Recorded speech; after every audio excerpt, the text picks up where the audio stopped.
জঙ্গল দিনের আলোয় যাকে মনে হয় নিস্তব্ধ আর শান্ত, কিন্তু রাত নামলেই সেই জঙ্গল হয়ে উঠতে পারে একেবারে অন্য এক পৃথিবী।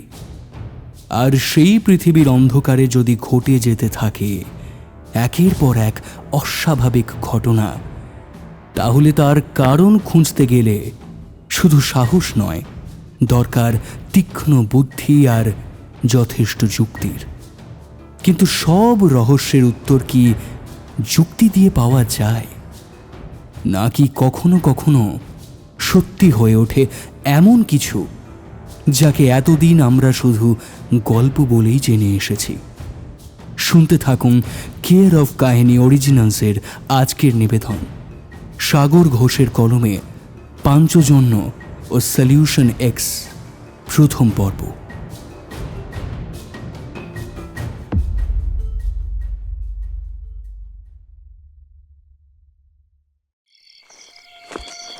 রুমাল ছিঁড়ে একটা গাছের গায়ে জড়িয়ে বাঁধল সৃজয়।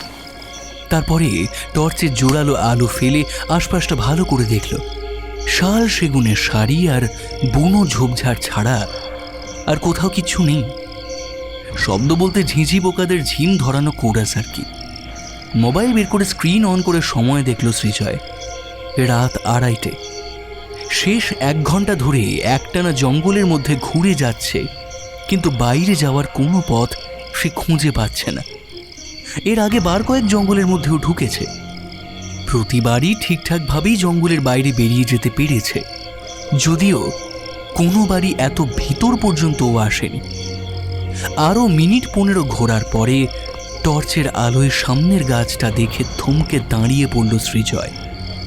গাছটার গায়ে একটা সাদা কাপড় বাঁধা। কিছুক্ষণ আগে ওটা ওই বেঁধেছিল। এতক্ষণ ধরে এই সন্দেহটাই ওর মনের মধ্যে মাথা চাড়া দিয়ে উঠছিল। জঙ্গলের মধ্যে ঘুরে ফিরে ও বারংবার একই জায়গায় ফিরে আসছে। এবারে সৃজয়ের বুকের ভেতরটা একটু কেঁপে উঠল। ওর ভয় লাগলো, কিন্তু এই মধ্যরাতে জঙ্গলের মাঝে তো আর দাঁড়িয়ে থাকা যায় না। যেমন করেই হোক জঙ্গলের বাইরে তাকে যেতেই হবে। ও আবার সামনের দিকে এগোলো। কিছুটা গিয়ে আবার দাঁড়িয়ে পড়তে বাধ্য হলো সৃজয়, কারণ সামনের অন্ধকারের ভিতর থেকে একটা শব্দ অত্যন্ত দ্রুত গতিতে ধেয়ে আসছে ওরই দিকে।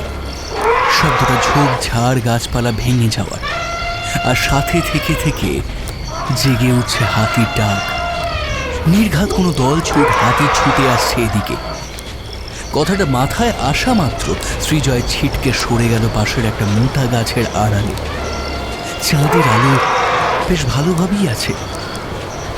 টর্চটা নিভিয়ে দিল সৃজয়। কয়েকটা মিনিট একেবারে নীরবে কাটল। হাতির ডাক আর ঝোপঝাড় ভেঙে তার এগিয়ে আসা শব্দ বাড়তে বাড়তে এবারে ঝোপঝাড় ভেঙে বেরিয়ে এলো একটা প্রকাণ্ড হাতি। হাতিটা কয়েক সেকেন্ড দাঁড়ালো, এদিক ওদিক দেখলো, তারপরে দুদিকে মাথা নাচিয়ে কয়েকবার চিৎকার করেই ছুটে চলে গেল অন্যদিকে। প্রকাণ্ড প্রাণীটার চিৎকার আর জঙ্গল ভেঙে ছুটে যাওয়ার শব্দ ধীরে ধীরে মিলিয়ে গেলে তারপরে আড়াল ছেড়ে বেরিয়ে পড়ল সৃজয়। টর্চ জেলে আশপাশটা দেখে নিল। না, আর কোথাও কিছু নেই। কিন্তু চাঁদের আলোতেই দেখে ওর মনে হয়েছে হাতিটা অত্যন্ত ভয় পেয়ে ছুটছে। এর পিঠের কাছে একটা ক্ষতও আছে। তাহলে কি কোনো শিকারী প্রাণী? পরক্ষণেই নিজের ভাবনাটা বদলে নিল সৃজয়। হাতির ওপরে চড়াও হওয়ার মতো শিকারী প্রাণী এই জঙ্গলে নেই। তাহলে কি চোরা শিকারীদের কাজ? কিন্তু ক্ষতটা দেখলে ওর বুলেটের বলে মনে হয়নি। ধারালো কিছু দিয়ে আঁচড় মারলে ওই রকম ক্ষত হতে পারে। এসবই নানান কথা সৃজয়ের মাথায় ঘুরছিল। হঠাৎ একটা ঝটকা দিয়ে নিজের ভাবনাটাও বদলে ফেলল। নিজের মনে বিড়বিড় করে বলল, না না না না না, এখন এসব ভেবে লাভ নেই। আগে আগে জঙ্গল থেকে বেরোনো দরকার। দেখে টর্চটা কোন দিকটা যাওয়া যায়? এইদিকে। তারপর টর্চের আলোকে সঙ্গী করে সামনের দিকে এগিয়ে চলল, কিন্তু মুখ ঘুরিয়ে যদি একবার দেখত তাহলে দেখতে পেত ওর থেকে কিছুটা দূরে একটা বড় ঝোপের আড়ালে অন্ধকারে জল করছে দুটো হলদে চোখ। চোখ দুটো দৃষ্টি ওর দিকে স্থির।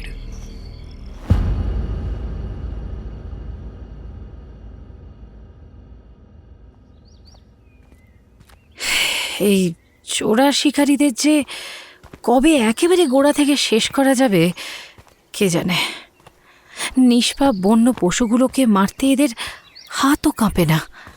আচ্ছা, মানুষ এতটাও নৃশংস হয়? বিস্মিত সুরে কথাগুলো বলল মল্লিকা। মল্লিকা কাজে জয়েন করেছে, সবে দিন চারেক হচ্ছে। ওর বাবা কাজ করতেন ফরেস্ট ডিপার্টমেন্টে, একজন সৎ রেঞ্জার ছিলেন তিনি। চোরা শিকার আটকাতে গিয়ে শিকারীদের গুলি খেয়ে তিনি মারা গিয়েছেন। তারপর থেকে ওর স্বপ্ন ছিল বাবার মতো একজন ফরেস্ট রেঞ্জার হবে। নিজেকে তেমনভাবেই প্রস্তুত করেছে, অবশেষে সফলতাও পেয়েছে। কাজটা পাওয়ার পরে ওর মা একটু বেঁকে বসেছিলেন, কিন্তু ও ভালো করে বোঝানোর পরে মেনে নিয়েছেন। এই 4 দিনে মল্লিকা 5টা মৃত হাতির লাশ দেখতে পেয়েছে। আজও খবর আছে একটা হাতির মৃতদেহ পাওয়া গেছে। হাতি মেরে দাঁত কেটে নিয়ে যায় চোরা শিকারীরা। এছাড়া গোটা 4 ছাল ছাড়ানো বাঘের দেহও পাওয়া গেছে। চোরা শিকারীদের প্রতি ওর রাগ তো ছিলই, এই কদিনে সেই রাগ আর ঘেন্না কয়েক গুণ বেড়ে গেছে। অবলা প্রাণীগুলোর ছিন্ন ভিন্ন দেহ দেখে ওর ইচ্ছে হয় কাজগুলো যারা করেছে বা করছে তাদের সামনে দাঁড় করিয়ে গুলি করে মারে। কিন্তু সমস্যা হচ্ছে, অনেক চেষ্টা করেও এই চোরা শিকারীদের মূল ঘাঁটি আর মূল মাথার কোনো খোঁজই পাওয়া যাচ্ছে না। ফরেস্ট অফিসার দৈপায়ন বসু বললেন, শোনো মল্লিকা, এই চোরা শিকারীদের অধিকাংশই হলো স্থানীয়, নিতান্তই অসহায় হয়ে টাকার দরকারে তারা কাজগুলো করে। কিন্তু এসব কাজ যারা করায় তাদের একজনও মানুষ নয়, হতে পারে না। সব কটা এক একটা শয়তান। কিন্তু এরা ধরা পড়ছে না কেন স্যার? দেখো, এত বড় র্যাকেট যারা চালায় তারা কতটা চালাক আর সাবধানী সেটা আশা করি আন্দাজ করতে পারছো। এটা গর্তের ভিতরে থাকা সাপের মতো, বুঝলে? গর্তের একটা মুখ বন্ধ করলে অন্য কোনো একটা মুখ দিয়ে পালাবে, আর এদের পালানোর জায়গারও অভাব নেই। সেই সাথে আছে টাকার জোর আর পলিটিক্যাল পাওয়ার। সব মিলিয়ে মূল মাথাগুলো ধরা ছোঁয়ার বাইরেই থেকে যায়। ধরা পড়ে ওই চুনোপুটিরা। তাদের বেশিরভাগই আবার বড় মাথাদের কখনো চোখেও দেখে না। তাহলে কি এদের শাস্তি হবে না? নিশ্চয়ই হবে। আসামের জঙ্গলের চোরা শিকার আটকানোর জন্য আমরা বারংবার সরকারের কাছে আর্জি জানিয়ে দিয়েছি। অবশেষে আমাদের আর্জি মঞ্জুর করা হয়েছে। একটা স্পেশাল টিম তৈরি করা হয়েছে, অ্যান্টি পোচিং স্কোয়াড। সামনের মাস থেকে ওরা কাজে নেমে পড়বে। আশা করা যায় তখন একটা কিছু হতে পারে। এছাড়া আমাদের তো চেষ্টা চালিয়ে যেতেই হবে, তাই না? কিন্তু স্যার, এরা যে হারে পশু পাখি মারছে তাতে সামনের মাস পর্যন্ত তো অনেক দেরি হয়ে যাবে। এই একটা মাস আমাদেরই সামলাতে হবে মল্লিকা। আনোয়ার, জায়গাটা 7 নম্বর চেকপোস্ট থেকে কতটা দূরে বলেছিলে জানো? আনোয়ার আলম এখানে কাজ করছে বছর 7 হতে যায়। এই কবছরে এমন অগুন্তি দৃশ্য দেখেছে। বলল, আমরা প্রায় এসেই গেছি স্যার, আর কিছুটা যেতে হবে। ওখানে কেউ আছে? হ্যাঁ স্যার, একজন আছে। মিনিট 10 হাঁটার পরই ওরা পৌঁছে গেল নির্দিষ্ট জায়গায়। আর সেখানে পৌঁছে ওদের চোখ প্রায় কপালে উঠে গেল। বেশ কিছুটা জায়গা রক্তে ভর্তি হয়ে আছে। আশেপাশের গাছপালা ঝোপঝাড়েও লেগে আছে রক্তের ছোট বড় ছিটে। আর এসবের মাঝেই পড়ে আছে প্রকাণ্ড প্রাণীটার মৃতদেহ। দৈপায়ন খুব ভালো করে প্রাণীটার দেহ পরীক্ষা করে দেখলেন। দেহে অনেক ক্ষত থাকলেও বুলেটের ক্ষত কিন্তু একটাও নেই। ক্ষত যেগুলো আছে সেগুলো সবকটাই নয় নখ দিয়ে করা হয়েছে অথবা কামড় মেরে করা হয়েছে। শুধু তাই নয়, হাতিটার একটাও দাঁত কাটা হয়নি। বেশ অবাকই হলেন উনি।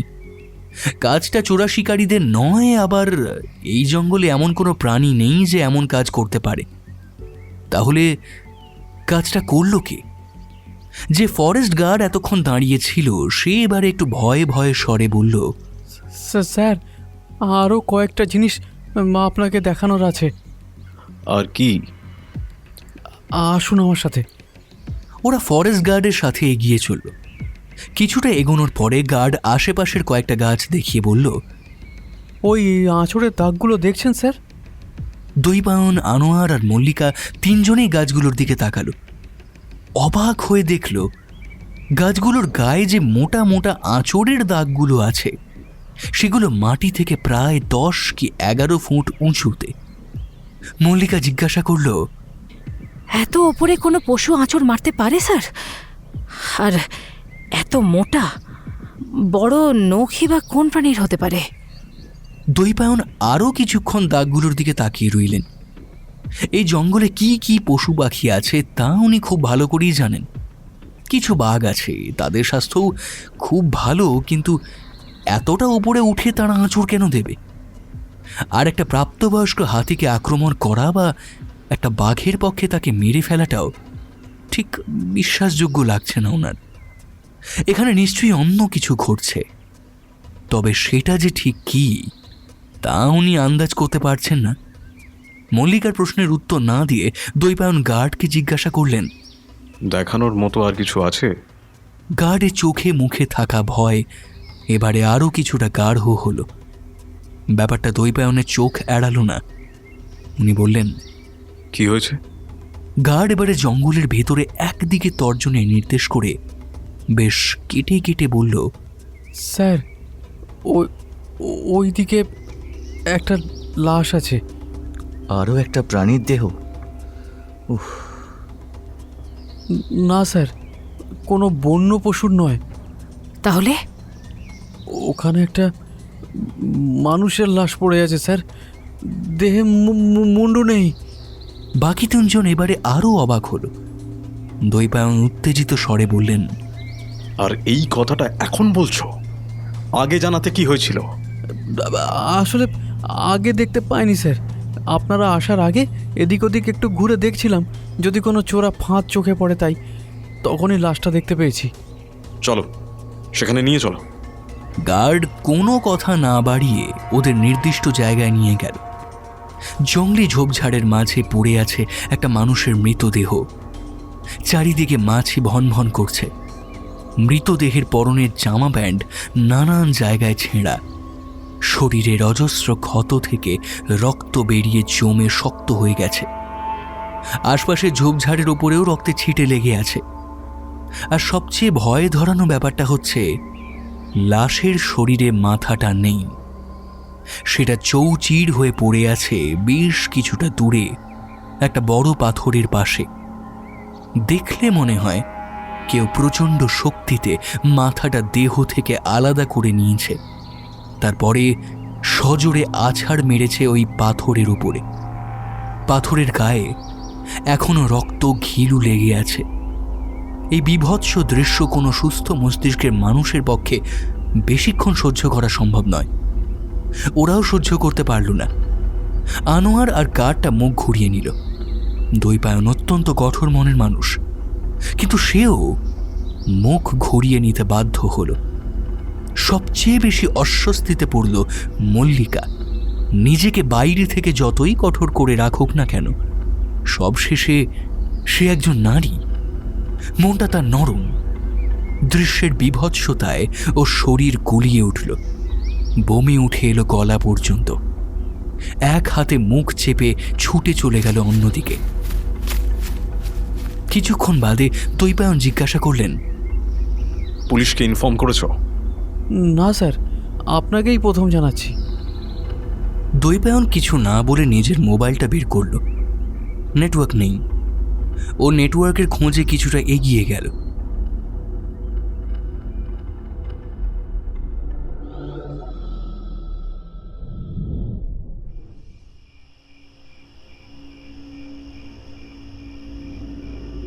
এই জঙ্গলের সমস্ত বাঘ আজ মরে গেল নাকি? রীতিমতো বিরক্তি ভরা স্বরে কথাগুলো বলল কাল্লু। প্রায় 2.5 ঘন্টা হতে যায় টোপ ফেলে মাচার উপরে বসে আছে কাল্লুরা। ওরা মোট 4 জন আছে। কাল্লু বাদে প্রত্যেকেই স্থানীয়। কাল্লুর জন্ম বিহারে হলেও এখনও ওকে স্থানীয়ই বলা চলে। আজ তা বছর 10 হতে যায় ও এই জঙ্গলের আনাচে কানাচে ঘোরাঘুরি করছে, শিকার করছে, কিন্তু এতক্ষণের অপেক্ষা ওকে কোনো দিনই করতে হয়নি। টোপ ফেলার পরে বড়জোর ঘন্টা 1.5 অপেক্ষা করতে হয়, কিন্তু আজ যে কি হয়েছে! মশার কামড়ে 4 জনের শরীরের প্রায় অর্ধেক রক্ত বেরিয়ে গেল, তবু একটাও বাঘের দেখা নেই। সামনের ছাল ছাড়ানো হরিণটা মানে টোপটাতেও এখন পিঁপড়ে ধরে গেছে। এক চাপড়ে একসাথে গোটা 5 মশা মেরে থাম্বা বলল, ওই সর্দার, আজ মনে হচ্ছে শিকারটা আসবে না, চলো ফিরে যাই। দুলাল আর থেংরুও থাম্বার কথায় গলা মেলালো। কালু আজীবনই অত্যন্ত কঠিন স্বভাবের। শেষ 10 বছর এই চোরা শিকারের কাজ করলেও এর আগে ওর কাজ ছিল টাকা নিয়ে মানুষ মারা। ভয় ডর যেমন ওর নেই, তেমনি ধৈর্য অসীম। একটা শিকারের অপেক্ষায় মশার কামড় সহ্য করে বসে থাকার থেকে একজন অচেনা মানুষ সম্পর্কে খোঁজ খবর নিয়ে সঠিক সময় তার বুকে বা মাথায় বুলেট গেঁথে দিতে অনেক বেশি ধৈর্য লাগে।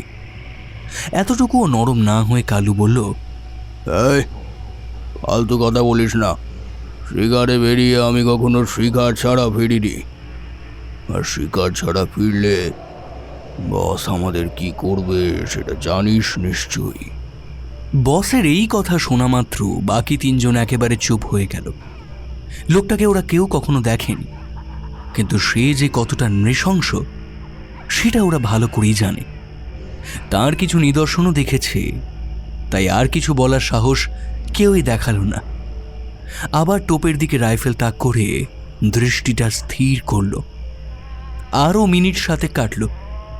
দুলাল এবারে জিজ্ঞাসা করল, আচ্ছা সর্দার, আগের দিন জঙ্গলে যে হাতিটা আর লোকটাকে কে মারলো বলো তো? আমরা তো কাল শিকারে আসিনি, বা আমাদের দলের কেউ তো। কোনো বুনো জন্তুই করেছে। বুনো জন্তু মানুষ নয় মারলো, কিন্তু হাতি মারতে পারে এমন জন্তু কি এ জঙ্গলে আছে সর্দার? কে করেছে সব জেনে তোর কোনো কাজ আছে কি? এখন নিজের কাজে মন দে যা, নইলে কাল সকালে তোর মুন্ডু কাটা লাশটা জঙ্গলে পাওয়া যাবে, বুঝেছিস? ধমকটা খাওয়া মাত্র দুলাল একেবারে চুপ করে গেল। কালু এ ব্যাপারে আর কিচ্ছু বলল না বটে, কিন্তু ঘটনাটা সম্পর্কে জানার পর থেকেই ওর মাথায় প্রশ্নটা ঘুরছে। ঠিক এমন সময় সামনের ঝোপ নড়ে উঠল। জঙ্গলের মধ্যে যেটুকু চাঁদের আলো ঢুকছে তাতে অন্য মানুষের পক্ষে কিচ্ছু দেখা অসম্ভবেরই সমান, কিন্তু কাল্লুদের কাছে এই আলোই অনেক। ঝোপের অস্বাভাবিক কম্পনটা ওদের কারও চোখ এড়ায়নি। প্রত্যেকেই ট্রিগারে আঙুল রাখল।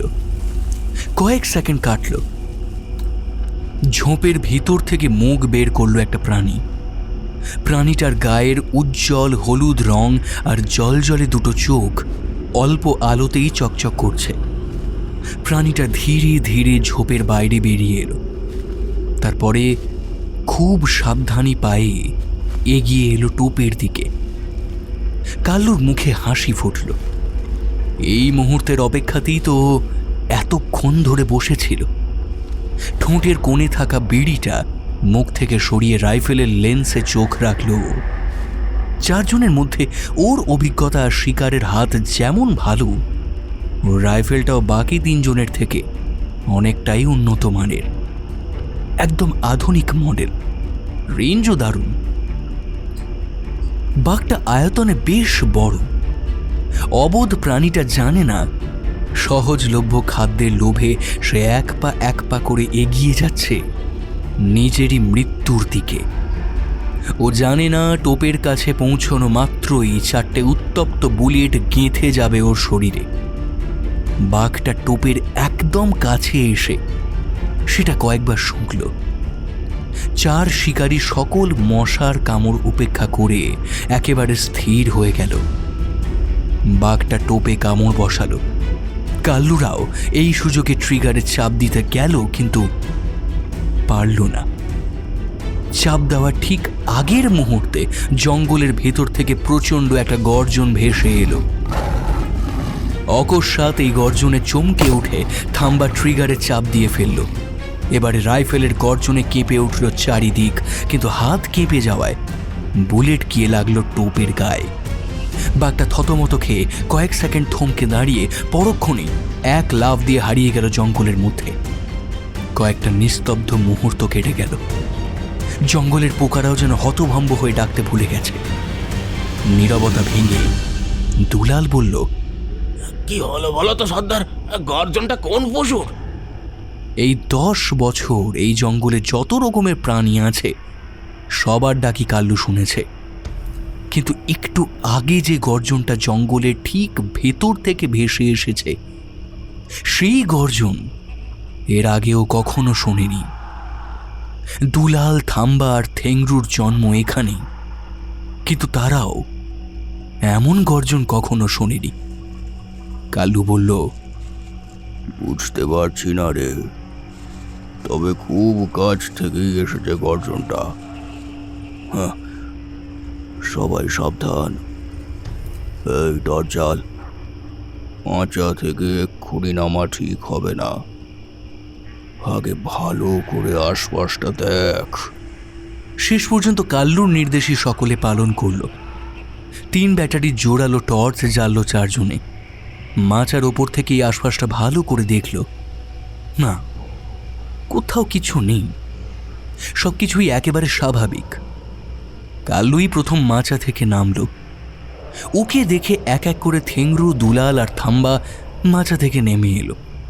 4 জনের টর্চের ছুটন্ত আলো জায়গাটার অন্ধকারের বুক ক্রমাগত ছিন্ন ভিন্ন করতে লাগলো, কিন্তু না, কোথাও তেমন কিছু অস্বাভাবিক দেখাই গেল না।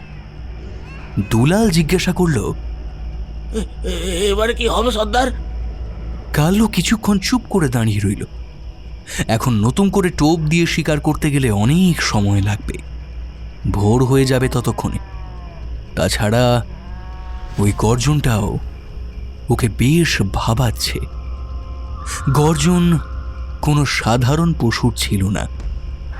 বাঘও এমন বজ্রপাতের মতো গর্জন করতে পারে কি? ও বলল, চল এখন সব চল। কিছু শিকার ছাড়া ফিরলে বসতো আমাদেরকে ধরে। থাম্বাকে শেষ করতে না দিয়ে কাল্লু বলল, সে আমি দেখে নেব, চল। এবারে 3 জনে বুকে সামান্য হলেও বল পেল, কারণ বসের সাথে কাল্লুর যে খুব ওঠা বসা সেটা ওরা জানে। 4 জনেই ফিরতি পথ ধরল, কিন্তু কিছুটা যাওয়ার পরেই ওদের ঠিক পিছন থেকে আবার ভেসে এলো সেই বুক কাঁপানো গর্জন। সাথে চমকে উঠে ওরা পিছনে ফিরল, টর্চের আলো ফেলল, কিন্তু না, কিছুই দেখতে পেল না। কোনো ঝোঁপও নড়ছে না, কিন্তু গর্জন এবারে আর থামেনি। পর 3 বার সেই গর্জন নিজেকে জানান দিয়ে গেল। থেংরু গর্জনটা শোনার পর থেকে একটু চুপচাপ হয়ে গিয়েছিল। ও যে আদিবাসী সম্প্রদায়ের ছেলে, তাদের বাস এই জঙ্গলেই। ছেলেবেলায় বাপ কাকার কাছেও একটা গল্প শুনেছিল। গর্জনটা শোনার পর থেকে সেই গল্পটাই ওর মাথায় বারবার ঘুরে ফিরে আসছে। গল্পটা মোটেও হাসির বা আনন্দের নয়, বরং তীব্র ভয়ের। থেংরু আর চুপ করে থাকতে পারল না। ভয়ে, উত্তেজনায় কাঁপা কাঁপা স্বরে বলল, সর্দার, এখানে থাকাটা ঠিক হবে না। আমাদের তাড়াতাড়ি এই জঙ্গল ছেড়ে বেরোতে হবে। চলো সর্দার, চলো। তোর কি নেশা চড়ে গেছে রে থেংরু? এইসব বলছিস? কি হলো কি তোর? এই জন্যে বলেছিলাম শালা বিলেতি মাল খাওয়ার অভ্যেস নেই, বেশি খাস না। না না সর্দার, না, আমার নেশা চড়েনি। যেটুকু চড়েছিল সেটুকু কেটে গেছে। আমি যা বলছি শোনো, এখানে আর বেশিক্ষণ থাকাটা ভালো হবে না। চলো, আমাদের পালাতে হবে। এই জঙ্গলে সে জেগে উঠেছে সর্দার। এবারে শালা তোর কপালেই বুলেট ভরে দেবো আমি। কি বলছিস চাতা? কে জেগে গেছে? আর গেলেই বা আমাদের তাতে কি? বল বল শালা বল, সেজে গেছে বল। শালা তোকেও মারবো, তাকেও মারবো। শিকার ফসকে গেল, ওরও মাতলামো মারছে। না সর্দার, আমি মাতলামো করছি না। যে জেগেছে তার নাম নিতে নেই সর্দার, তাই নিচ্ছি না। আমার কথা শোনো, চলো এখান থেকে, তাড়াতাড়ি চলো। কাল্লু কিন্তু আর নিজের রাগ সামলাতে পারল না। প্রচণ্ড একটা চড় কষিয়ে দিল। ডাল সামলাতে না পেরে থেংড়ু পড়ে গেল মাটিতে। তাকে টেনে তুলে দাঁতে দাঁত ঘষে কাল্লু বলল, শেষবারের মতো জিজ্ঞাসা করছি, কার কথা বলছিস বল। থেংরুর গলার স্বর আরও কেঁপে গেল। অত্যন্ত অনিচ্ছা সত্ত্বেও ও কেটে কেটে বলল, বারো গাছা সর্দার। থেংরুর কথা রেশ মেটার সাথে সাথেই আবার জঙ্গলের ভেতর থেকে পর পর কয়েকবার গর্জন ভেসে এলো। একটা রাত জাগা পাখি ভয় পেয়ে প্রচণ্ড চিৎকার করে উড়ে পালালো দূরে। কাল্লুরও এবারে রীতিমতো ভয় লাগছে। গর্জন আরো কাছ থেকে আসছে। ওরাও ছুটতেই যাচ্ছিল, কিন্তু চারজনের একজনও সেটা করতে পারল না। হঠাৎই বাতাস ভরে উঠল মিষ্টি কিন্তু উগ্র একটা গন্ধে। সেই সুবাসে যেন মৃত্যুর হাত ছানি। গন্ধটা নাকে প্রবেশ করা মাত্রই চার শিকারীর গোটা শরীর যেন পাথর হয়ে গেল। ওদের হাত থেকে এক এক করে টর্চ, রাইফেল সমস্ত কিছু পড়ে গেল। তারপরে এক এক করে মানুষগুলো মাটির উপরে পড়ে গেল। কেউ এতটুকু নড়তেও পারল না। গলা থেকে কারো টু শব্দও বেরোল না। জ্ঞান হারানোর আগে ঝাপসা দৃষ্টিতে কাল্লু শুধু দেখল বেশ বড় একটা কিছু জঙ্গলের অন্ধকার ভেদ করে এগিয়ে আসছে ওরই দিকে। সেটার মাথায় দুটো বড় শিং আছে, তবে গাছের ডালের মতো। এছাড়া শরীরের নানান জায়গা থেকে বেরিয়ে আছে গাছের ডাল। আর ওর দুটো চোখ গনগনে আঁচের মতো জ্বলছে। জিনিসটা আসলে কি তার ধারণা করার আগেই ও জ্ঞান হারালো।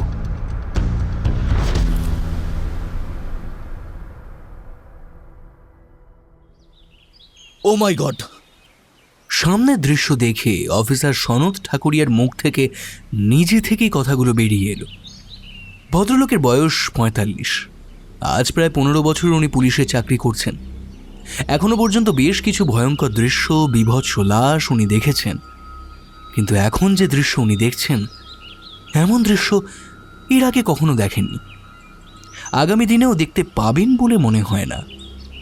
মাটি থেকে কম করেও ২৫-৩০ ফুট ওপরে গাছের ডালে গাঁথা আছে ৪টে লোকের মৃতদেহ।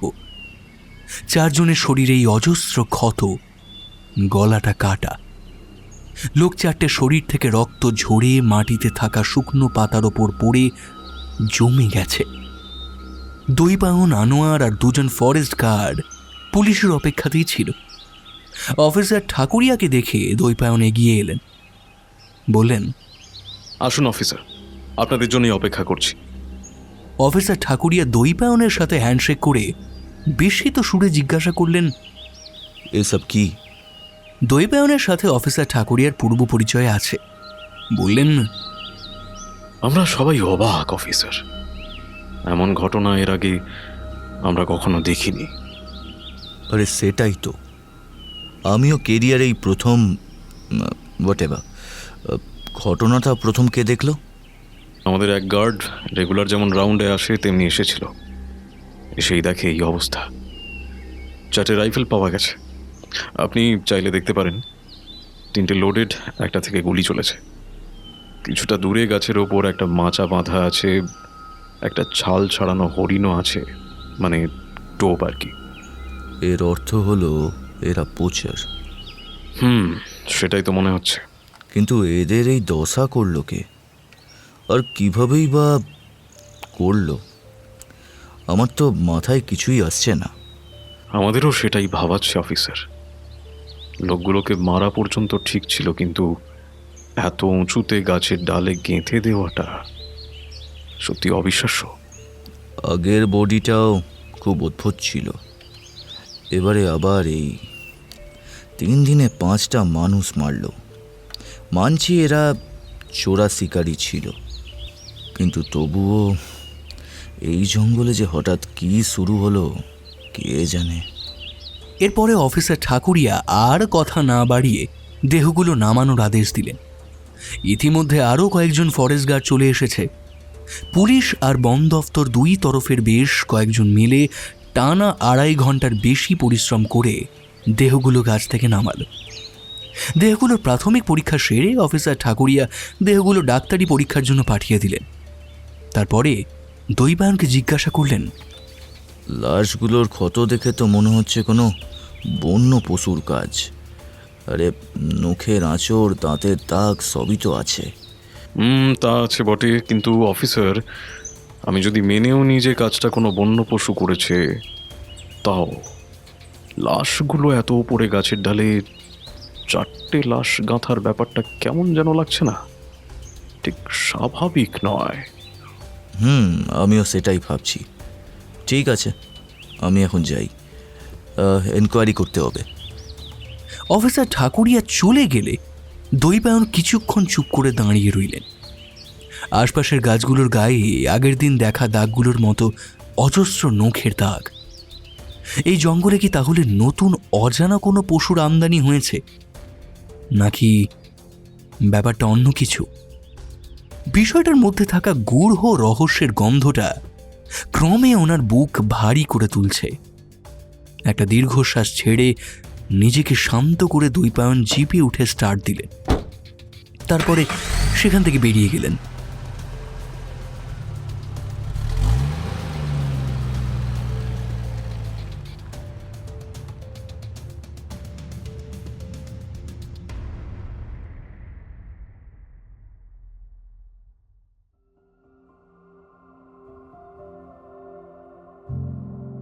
টুন্নার উচ্চ মাধ্যমিক পরীক্ষা হয়ে গেছে, রেজাল্ট বেরোতে এখনো দেরি আছে।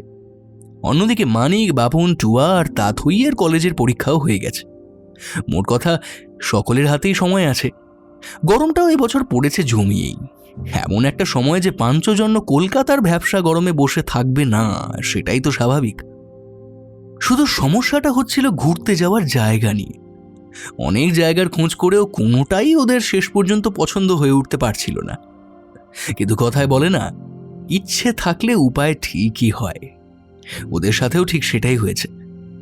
3 আগে হঠাৎ টুয়ার খুড়তুতো এক কাকা ফোন করেন, আর তিনিই ওদের সমস্যার সমাধানটা দেন। টুয়ার এই কাকাকে বাকিরা 1-2 বারের বেশি দেখেনি, তবে তিনি যে দারুণ সাহসী আর ভবঘুরে গোছের মানুষ সেটা ওরা জানে। টুয়ার বাবার কাছেই ওরা শুনেছে টুয়ার এই কাকা ছেলেবেলা থেকেই দুর্দান্ত প্রকৃতির ছিলেন। পড়াশোনায় তিনি যেমন তুখোড় ছিলেন, তেমনই ছিল প্রকৃতির প্রতি টান। ভদ্রলোক নাকি স্কুল পাশ করার আগেই জেদ করে বেশ কয়েকবার বাড়ি থেকে উধাও হয়েছিলেন। টুয়া ঠাকুরদা বেশ প্রতাপশালী ব্যক্তি ছিলেন, তাও ভাইপোকে খুঁজে বের করতে ওনাকেও নাকি রীতিমতো হিমশিম খেতে হয়েছিল সেই সময়। এরপরে কলেজ পাশ করেই ভদ্রলোক আবার নাকি উধাও হয়ে যান। এরপরে টানা 6 বছর খোঁজাখুঁজি করেও তার কোনো খোঁজ বাড়ির লোকেরা না পেয়ে যখন ভাবছেন তিনি আর ফিরবেন কি ফিরবেন না, তখন একটা চিঠি আসে। তাতে লেখা ছিল তিনি ভালো আছেন আর একজন ফরেস্ট অফিসার হয়ে গেছে। টুয়ার এই কাকার নাম দৈপায়ন বসু। দৈপায়ন এখন আসামের একটা জঙ্গলের দায়িত্বে আছেন। পাঞ্চজন্যকে তিনি আমন্ত্রণ জানিয়েছেন সেখানেই। আসামে এর আগে ওরা প্রত্যেকেই গিয়েছে, কিন্তু আসামের অফবিট কোনো গ্রামে বা জঙ্গলে থাকার অভিজ্ঞতা ওদের হয়নি। একে টুয়ার কাকার আমন্ত্রণ, তার উপরে আবার এমন একটা অভিজ্ঞতার লোভ, এসব তো আছেই। তাছাড়া আরও একটা কারণও আছে যার জন্য তারা যেতে রাজি হয়েছে। সেটা হচ্ছে দৈপায়ন সেদিন ফোনে বলেছিলেন, হ্যালো, বুঝলি টুয়া, এখানকার জঙ্গলে হঠাৎ খুব অদ্ভুত কিছু ঘটনা শুরু হয়েছে। হ্যাঁ, ফরেস্ট আর পুলিশ 2 ডিপার্টমেন্ট মিলেই কাজ করছি, কিন্তু কোনো কুল কিনারা হচ্ছে না। ইতিমধ্যেই অনেকগুলো খুনও হয়ে গিয়েছে। তো তোরা তো এখন রহস্য সমাধানের বিষয়ে বেশ বিখ্যাত, এই রহস্যটা একটু তলিয়ে দেখবি নাকি? তা জঙ্গলে থাকার অভিজ্ঞতা আর তার সাথে আবার খুনের রহস্য, এই দুই মারকাটারি কম্বিনেশনের আকর্ষণ পাঞ্চজন্যর পক্ষে এড়ানো এক কথায় অসম্ভব। ফলত টুয়ার কাছ থেকে সবটা শোনা মাত্রই ওরা রাজি হয়ে গেল। টুয়াও দৈপায়নকে ফোন করে ওদের যাওয়ার কথা জানিয়ে দিল। কারো বাড়ি থেকেও কেউ কোনো আপত্তি করলেন না, যদিও রহস্য অনুসন্ধানের ব্যাপারটা ওরা কেউই বাড়িতে বলেনি। এখন বেলা 10:15। গতকাল হাওড়া থেকে ওরা বিকেল 4:05 সরাইঘাট এক্সপ্রেসে উঠেছিল। গুয়াহাটি ঢোকার কথা 9:40। সবই ঠিকঠাক চলছিল, কিন্তু দুধনাই জংশনে ঢুকে সিগন্যাল না পেয়ে টানা 30 মিনিট দাঁড়িয়ে রইল, আর তাতেই এই বিলম্ব। বাপন একেবারে অধৈর্য হয়ে বলল, ধুর, এই ট্রেনটার কখন গৌহাটিতে ঢুকবে কে জানে। পেটের ভিতরে যে ছুঁচোয় ডন দিচ্ছে একেবারে। এই ছেলেটা শুধু খাই আর খাই। একটা জায়গায় ঘুরতে যাওয়া হচ্ছে, তার কোনো এক্সাইটমেন্ট নেই, শুধু খাওয়া, বিরক্তিকর। তা তোর বুঝি এই ট্রেনের মধ্যে বসে দুলতে খুব ভালো লাগছে? টুয়া আরও কিছু বলতে যাচ্ছিল, ঠিক সেই সময় এক ব্যক্তি এসে ওদের জিজ্ঞাসা করলেন, তা কোথায় যাচ্ছ তোমরা? ব্যক্তির নাম নীলাম্বর ভট্টাচার্য। মানিকদের সাথে একই কম্পার্টমেন্টে আছেন। ভদ্রলোকের বয়স 50-এর মতো তো হবেই। লোকটা বেশ চুপচাপ। মানিক উত্তরে বলল, আমরা যাচ্ছি বন্ডি গ্রাম নামে একটা গ্রামে। ও বাবা, সে তো একেবারে জঙ্গলের ভিতরে ছোট্ট একটা গ্রাম। তা তোমরা ওখানে কি করতে যাচ্ছ? আমরা ঘুরতে যাচ্ছি। জায়গাটা বেশ সুন্দর আর শান্ত প্রকৃতির, কিন্তু ওখানে তো থাকার তেমন বিশেষ কোনো ব্যবস্থা নেই। ওখানে আমাদের পরিচিত একজন থাকেন, তার কাছেই আমরা থাকবো। আপনি জায়গাটা চেনেন বলে মনে হচ্ছে। আসামের অধিকাংশ জায়গায় আমার চেনা। পেশায় আমি একজন অধ্যাপক, দিল্লির একটা কলেজে বায়োকেমিস্ট্রি পড়াই। এছাড়া নিজেও নানান গাছপালা নিয়ে রিসার্চ করি, সেই কাজে প্রায় আসামে আসতে হয়। আসামের জঙ্গল আমাদের মতো যারা রিসার্চ করে তাদের কাছে স্বর্গরাজ্য। তা তোমরা যেখানে যাচ্ছ, মানে বন্ডি গ্রামের ঠিক পাশের গ্রামেই, নাম ভুঁইশিলা, সেখানে আমার একটা ছোট্ট কটেজ আছে। দুটো গ্রামের মধ্যে দূরত্ব খুবই কম। তোমাদের যদি থাকার সমস্যা হয় তাহলে আমার কটেজে চলে আসতে পারো। এরপরে আরও কিছুক্ষণ ওদের মধ্যে কথাবার্তা চলল। সরাইঘাট এক্সপ্রেসও গৌহাটি স্টেশনে ঢুকল। যথারীতি বাপনের মুখ থেকেও একটা স্বস্তির দম বেরিয়ে এলো। প্ল্যাটফর্মে নেমে প্রফেসর ভট্টাচার্য জিজ্ঞাসা করলেন, তা তোমরা বন্ডিগাঁও পর্যন্ত যাবে কেমন করে? জঙ্গলের জন্য ওদিকটায় তো আবার সরাসরি কোনো গাড়ি যায় না। আমার জন্যে গাড়ি স্টেশনের বাইরেই অপেক্ষা করছে। তোমরা চাইলে নিঃসংকোচে আমার সাথে আসতে পারো। থ্যাংক ইউ প্রফেসর ভট্টাচার্য, কিন্তু তার কোনো প্রয়োজন নেই। আমাদের নেওয়ার জন্য লোক এসেছে। That's very good. তাহলে আর দাঁড়িয়ে থেকে লাভ নেই, চলো। স্টেশন থেকে বেরিয়ে প্রফেসর ভট্টাচার্য বললেন, তাহলে সময় পেলে একবার আমার কটেজ থেকে ঘুরে যেও। আমার কটেজের নাম ব্লু অর্কিড। এই নাম বললে ওখানকার সকলে চিনবে, তোমাদের কোনো সমস্যা হবে না আসতে। তারপরে ওদের বিদায় জানিয়ে চলে গেলেন। ঠিক পরের মুহূর্তেই হাসি মুখে এগিয়ে এলেন টুয়ার কাকা দৈপায়ন বসু। ভদ্রলোকের বয়স 40-এর মতো, বেশ লম্বা চওড়া, এক কথায় সুপুরুষ। দু চোখের দৃষ্টিতে ব্যক্তিত্ব আর দৃঢ়তা দুটোই সুস্পষ্ট। দেখে একটু কঠোর স্বভাবের মনে হলেও হাসিটা কিন্তু মন খোলা। দৈপায়ন কাছে আসতেই মানিকরা ওনার পায়ে হাত দিয়ে প্রণাম করলেন। দৈপায়ন সকলের মাথায় হাত রেখে আশীর্বাদ করে বললেন, বাঙালি জাতটা যে এখনো চাইলে ঠিক কতটা দুঃসাহসিক হতে পারে তার জলজ্যান্ত প্রমাণ তোরা। আশীর্বাদ করি তোরা আরো বড় হ। বাপন এবারে কাঁদো কাঁদো সুরে বলল, আমি আর খিদে সহ্য করতে পারছি না। কাছাকাছি কোনো রেস্টুরেন্ট নেই? হ্যাঁ, রাক্ষসটা আবার খাই খাই শুরু করলো। ওইভাবে কেন বলছিস টুয়া? এতটা ট্রেন জার্নি, খিদে তো পাওয়ারই কথা। তাছাড়া এই বয়সের ছেলে এখনই তো পেটে সারাক্ষণ খিদে আর মনে নতুনকে জানার কৌতূহল থাকবে, তাই না? দলে লোক পেয়ে বাপন যেন নতুন জোর পেল। বলল, না না কাকু, ওর খিদে টিদে পায় না। আর দেখছেন না শরীরটা দিন দিন কেমন তালপাতার পাখার মতো বানাচ্ছে। একটু জোরে হাওয়া দিলে হয়, ব্যাস। বাপন যা বলতে যাচ্ছিল সেটা না শেষ করেই আর্তনাদ করে উঠল, কারণ টুয়া ওর চুলের মুঠি ধরে পাক মারতে শুরু করেছে। আর বলছে, বল বল, কি বলছিলি শেষ কর আগে। আমি তালপাতার পাখা? দুজনের খুনসুটি দেখে মানিকরা হো হো করে হাসতে লাগলো। অবশেষে যুদ্ধে বিরতি টানলেন স্বয়ং দৈপায়ন। টুয়াকে সরিয়ে নিয়ে বললেন, তোরা দেখছিস শুধু মাথাতেই বেড়েছিস, এখনো সেই বাচ্চাদের মতোই ঝগড়া করছিস। যাই হোক, ঝগড়া করে লাভ নেই, আমি খাবার কিনে রেখেছি, চল সবাই আয়, গাড়িতেই খেয়ে নিবি। আকাশে আবার মেঘ জমেছে, বৃষ্টি হওয়ার সম্ভাবনা আছে। আচ্ছা, তার আগেই পৌঁছে যেতে হবে আমাদের, কেমন? চল। দৈপায়নের সাথে পাঞ্চজন্য গিয়ে উঠল গাড়িতে। পাশা ওদের সাথেই আছে। সে খাঁচার ভিতরে বসে দিব্যি চারিদিকে নতুন দৃশ্যের মজা নিচ্ছে। স্টেশন চত্বর ছেড়ে মেন রোডে উঠে ওদের গাড়ি ছুটল বন্ডিগাঁওয়ের দিকে। মানিক জিজ্ঞাসা করল, আপনি একটা রহস্যের কথা বলেছিলেন, সেটা কি ব্যাপার? সবই বলবো তোদের, সেই জন্যই তো ডেকেছি, কিন্তু এখন নয়, আগে আমরা ওখানে যাই, ভালো করে স্নান খাওয়া দাওয়া করে বিশ্রাম নিয়ে তারপর সবটা বলবো। তবে এটুকু বলতে পারি, ঘটনা যা ঘটছে সবই অত্যন্ত রহস্যময়, মাথা খাটানোর অনেক খোরাকি পাবি। এখন চল।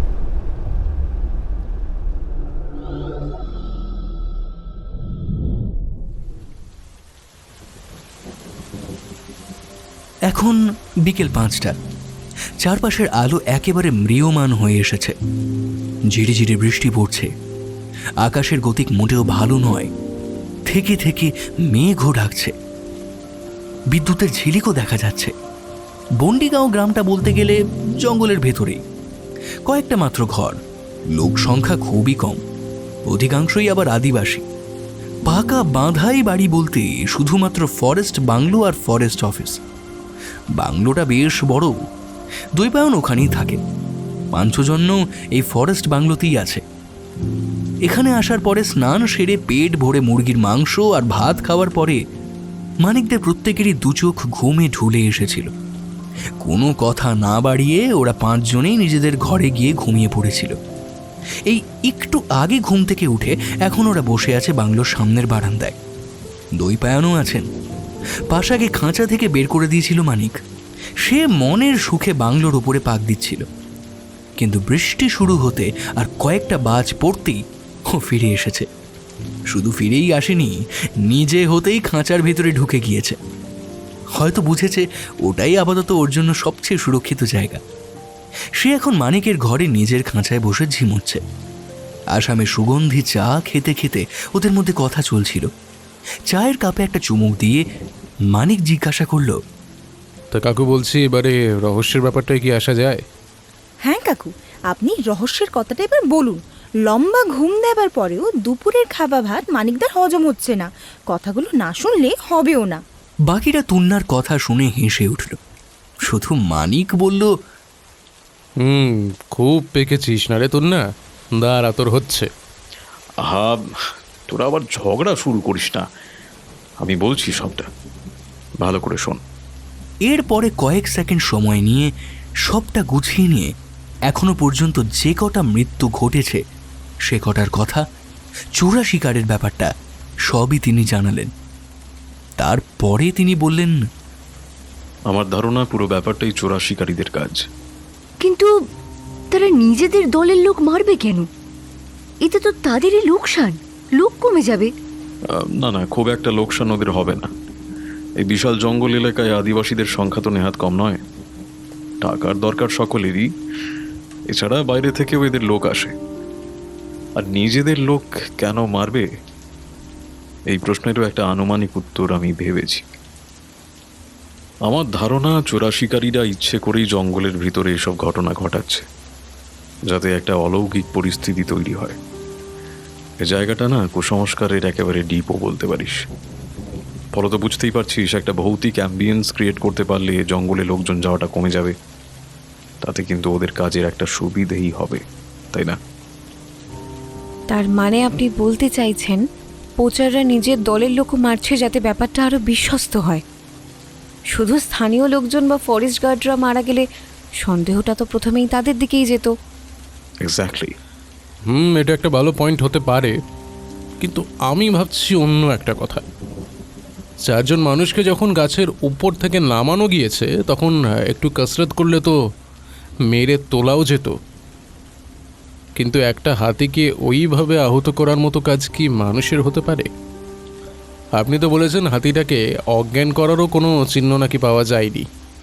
তাহলে কি এটা কোনো প্রাণীর কাজ? হলেও সেটা কি এমন প্রাণী হতে পারে? না কাকু, আমার মনে হয় না যে আপনার ধারণাটা সম্পূর্ণ ঠিক। সকলেই বেশ চিন্তিত হয়ে পড়ল। দৈপায়ন বললেন, তাহলে ব্যাপারটা কি হতে পারে বলতো?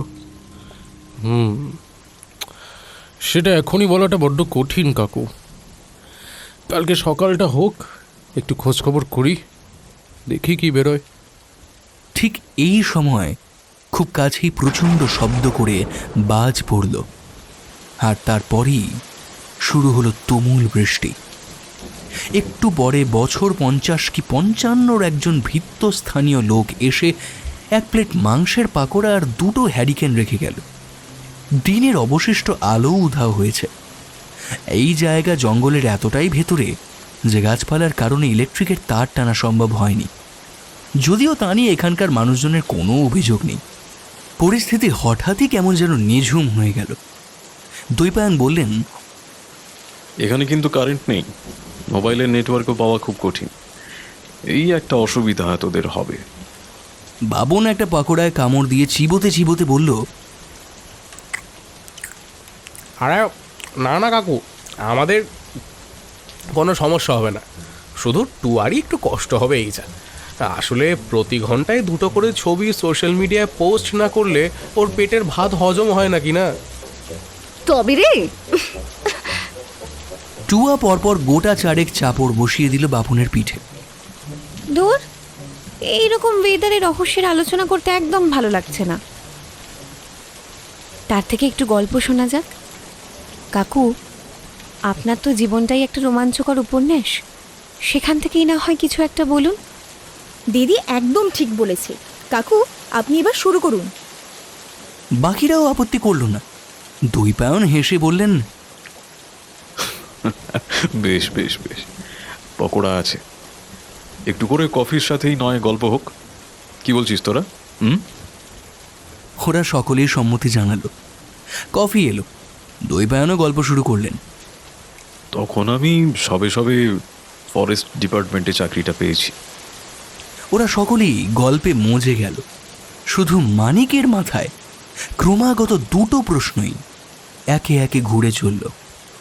একটা হাতিকে ওইভাবে মারতে পারে এমন কোনো প্রাণী কি জঙ্গলে আছে, নাকি কাজটা সত্যিই কোনো মানুষের?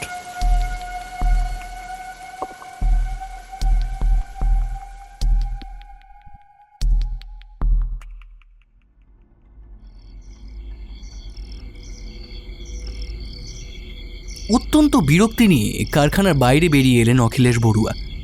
মোবাইলে স্ক্রিন অন করে একটা নাম্বার ডায়াল করতে যাবেন, ঠিক এই সময় আবার কল এলো। এই নাম্বারটাই অখিলেশ ডায়াল করতে যাচ্ছিলেন। পরপর 5 ফোন এসেছে এই নাম্বারে। অখিলেশ জানে নাম্বারটা কার। কল রিসিভ করে অখিলেশ এবারে অত্যন্ত বিরক্তি ভরা স্বরে বললেন, কি হয়েছে কি রাজু? এতবার ফোন করার কারণটা কি? তোকে তো সকালেই বললাম যে আজ ব্যস্ত থাকবো। মোবাইলের উল্টো দিক থেকে রাজু নামের ব্যক্তির উত্তেজিত কণ্ঠস্বর ভেসে এলো। দাদা দাদা, এপারে একটা কেস হয়ে গেছে, তুমি একবার এদিকে এসো। এমনিতেই কারখানায় এখন অনেক কাজ, একটা বড় অর্ডার আছে। সেই কাজের জন্যই অখিলেশ আজ রাতে কারখানায় আছেন। একে রাত জাগা স্বভাবে নেই, তার উপরে আবার গন্ডগোলের কথা। 2 মিলে ওর মাথার মধ্যে আগুন জ্বলে উঠল। বললেন, সালা, তোদের দিয়ে একটা কাজও ঠিক করে হবে না। দিন রাত বসে বসে মাল গিলছে আর ভুঁড়ি বাড়াচ্ছে। হয়েছেটা কি? দাদা, আমাদের সবকটা লোকই মরে গেছে। মরে গেছে? মরে গেছে মানে? ওদেরকে মেরে কেউ গাছের ডালে গেঁথে দিয়েছে দাদা। কি সব বলছিস? কত মাল গিলেছিস? না না দাদা, মাল খাইনি, সত্যি বলছি। ওদের ফিরতে দেরি হচ্ছিল বলে আমি এসে দেখেছি এই এরকম অবস্থা। এখানে অন্য কোনো কেস আছে দাদা, তুমি একবার এসো দাদা। কি বলছিস? Hello hello hello hello Raju, hello Raju, hello, হ্যাঁ। কলটা ডিসকানেক্ট হয়ে গেল। অখিলেশ ঘুরিয়ে আরও কয়েকবার ফোন করলেন, কিন্তু প্রতিবারই যান্ত্রিক কণ্ঠ জানিয়ে দিল নাম্বারটা পরিষেবা সীমার বাইরে আছে। অখিলেশ দাঁড়িয়ে কয়েক সেকেন্ড ভাবলেন কি করা ঠিক হতে পারে। একবার যাবেন নাকি এখানেই থাকবেন? কারখানার কাজটা অত্যন্ত জরুরি, কিন্তু রাজুর কথাগুলো উনি মোটেই উপেক্ষা করতে পারছেন না। অখিলেশ মনস্থির করে নিলেন উনি যাবেন। কারখানায় গিয়ে ম্যানেজারকে সব কাজ বুঝিয়ে দিয়ে তিনি বেরিয়ে এলেন। অন্য সময় গাড়ি ড্রাইভারই চালায়, কিন্তু এখন যেখানে আর যে কাজে তিনি যাচ্ছেন সেখানে ড্রাইভারকে নিয়ে যাওয়া সম্ভব নয়। তাই তাকে কারখানাতেই অপেক্ষা করতে বলে গাড়ি ছুটিয়ে দিলেন।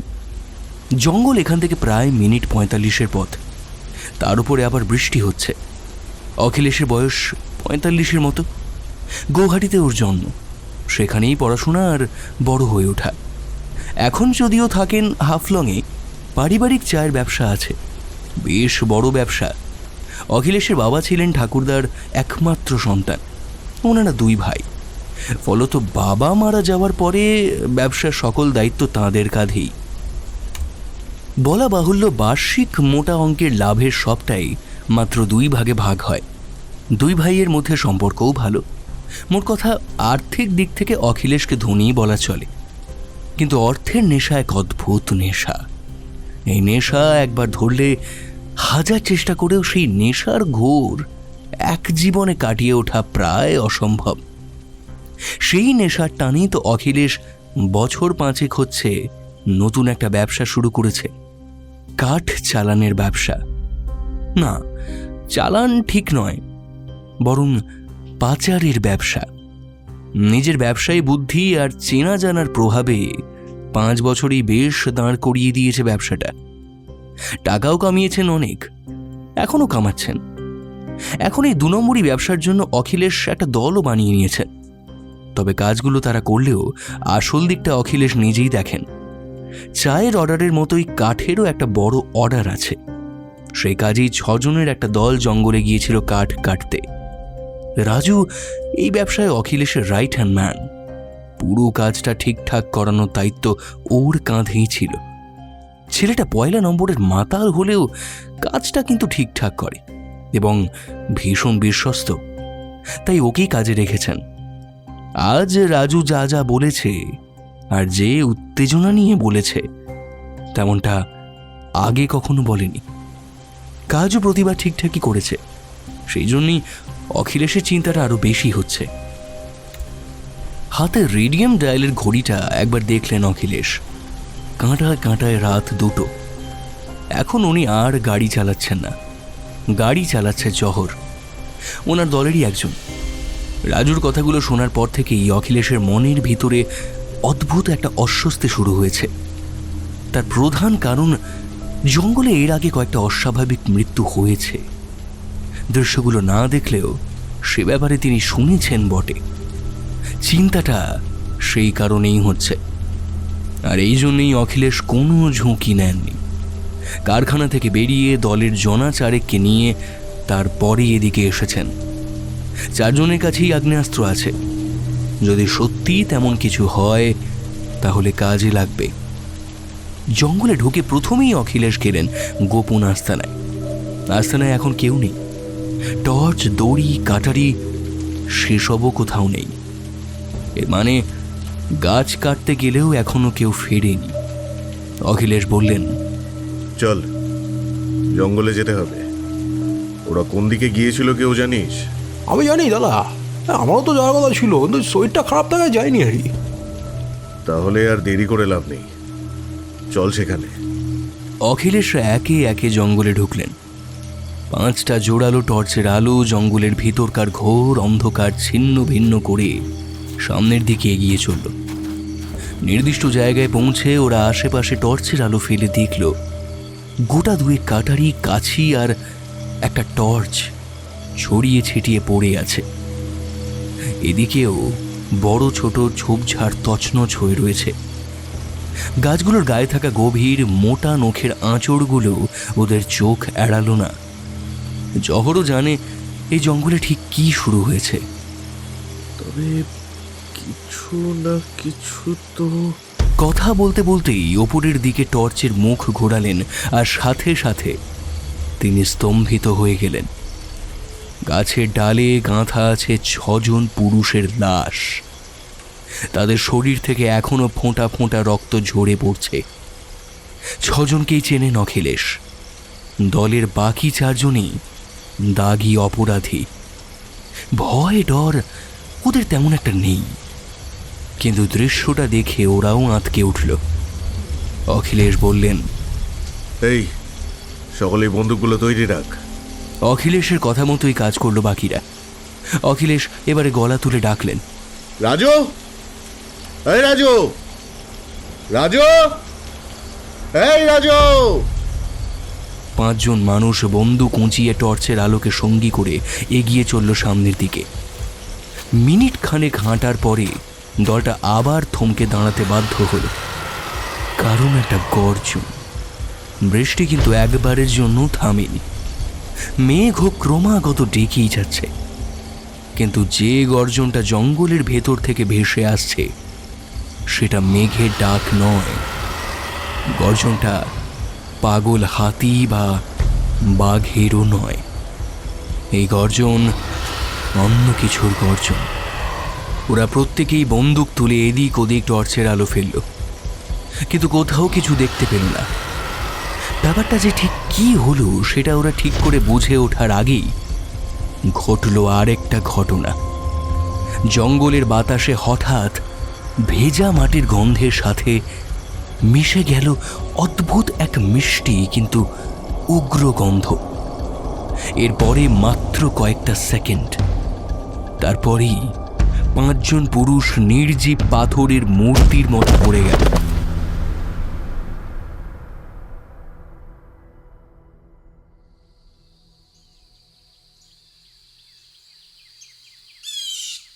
পাঁচটা মানুষের দেহ ছিন্ন ভিন্ন হয়ে এদিক ওদিক ছড়িয়ে ছিটিয়ে পড়ে আছে। গোটা জায়গাটায় রক্তে ভেসে যাচ্ছে। আশেপাশের ঝোপঝাড় তছনছ হয়ে গেছে। স্পষ্ট বোঝা যায় গত রাতে এখানে মারাত্মক কিছু একটা হয়েছে। এখন সকাল 7টা। 30 মিনিট আগে খবরটা পেয়েছেন দৈপায়ন। এরপরে মানিকদের সব জানান। দৃশ্যে ভয়াবহতা আন্দাজ করে মানিক তাথই, তুন্না, টুয়াকে সাথে নেয়। যথারীতি এই সিদ্ধান্তে ওরা 3 জনই প্রতিবাদ জানিয়েছিল, কিন্তু মানিক নিজের কথা থেকে একটুও নড়েনি। এখানে এসেও টের পাচ্ছে সিদ্ধান্তটা ঠিকই নিয়েছিল। দৃশ্যের বিভৎসতা ওর মতো শক্ত মনের ছেলেকেই অস্বস্তিতে ফেলে দিয়েছে। ওরা এলে যে কি হতো কে জানে। নির্ঘাত অসুস্থ হয়ে পড়তো হয়তো। বাপন দাঁড়িয়ে আছে, তবে মুখ ঘুরিয়ে। মানিক এবারে দৈপায়নকে জিজ্ঞাসা করল, পুলিশ কখন আসবে? আমি খবর পাঠিয়েছি, কিছুক্ষণের মধ্যেই এসে পড়বে। তুই ততক্ষণ যা দেখার দেখে নিতে পারিস। আচ্ছা, তোর কি খুব অস্বস্তি হচ্ছে? সত্যিটা মিথ্যে হাসির তলায় চাপা দিয়ে মানিক বলল, না না, আর রহস্য অনুসন্ধানকে জীবনে ব্রত করে এইসব দৃশ্য দেখে যদি অস্বস্তি বোধ করি, সেই ব্যাপারে কোনো মানেই হয় না। আমি ভাবছিলাম একটা অন্য কথা। কি কথা? মানে আমরা যে বাইরে থেকে এসে এখানকার ব্যাপারে নাক গলাচ্ছি, এটা এখানকার পুলিশ ভালো চোখে দেখবে তো? ও, এই ব্যাপার। এসব নিয়ে ভাবার কোনো দরকার নেই। কেসের ইনচার্জ অফিসার ঠাকুরিয়ার সাথে আমার যথেষ্ট খাতির আছে। তাছাড়া ওদের ব্যাপারে উনি জানেন। ওনার সাথে কথা বলেই আমি তোদের ডেকেছি। আজই ওনার সাথে তোদের আলাপ করিয়ে দিতাম, কিন্তু সকালেই যে এমন একটা ব্যাপার হবে আমি সেটা বুঝতে পারিনি। মানিক আর কথা না বাড়িয়ে সামনের দিকে এগিয়ে গেল। প্রথমে নাকে মুখে রুমাল চাপা দিয়ে ছিন্ন ভিন্ন লাশগুলো ভালো করে দেখল। তারপরে আশপাশের ঝোপ জঙ্গল, গাছের গায়ে থাকা সেই অস্বাভাবিক রহস্যময় নখের দাগগুলো দেখল। এরপরে ভিজে মাটির ওপরে থাকা অসংখ্য পায়ের দাগের মধ্যে একটা বিশেষ ধরনের পায়ের ছাপের উপরে ওর দৃষ্টি স্থির হয়ে গেল। পায়ের ছাপগুলো সাধারণ মানুষের পায়ের থেকে বেশ কিছুটা বড়। অদ্ভুত ব্যাপারটা হচ্ছে, ছাপগুলো পুরোপুরি মানুষের পায়ের মতোও নয়, আবার কোনো পশুর মতোও নয়। এমন পায়ের ছাপ ও আগে কখনো দেখেনি। মোবাইল বের করে পায়ের ছাপগুলোর কয়েকটা ছবি তুলল মানিক, তারপরে দৈপায়নকে ডাকলো। আচ্ছা কাকু, এই পায়ের ছাপগুলো কিসের হতে পারে?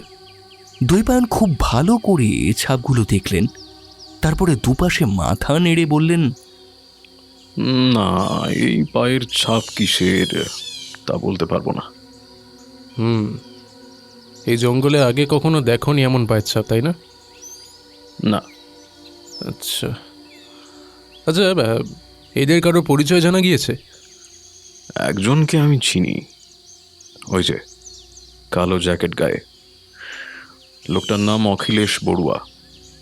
বেশ বড় চায়ের ব্যবসা আছে, হাফলংয়ে কারখানা, বাড়িও ওখানেই।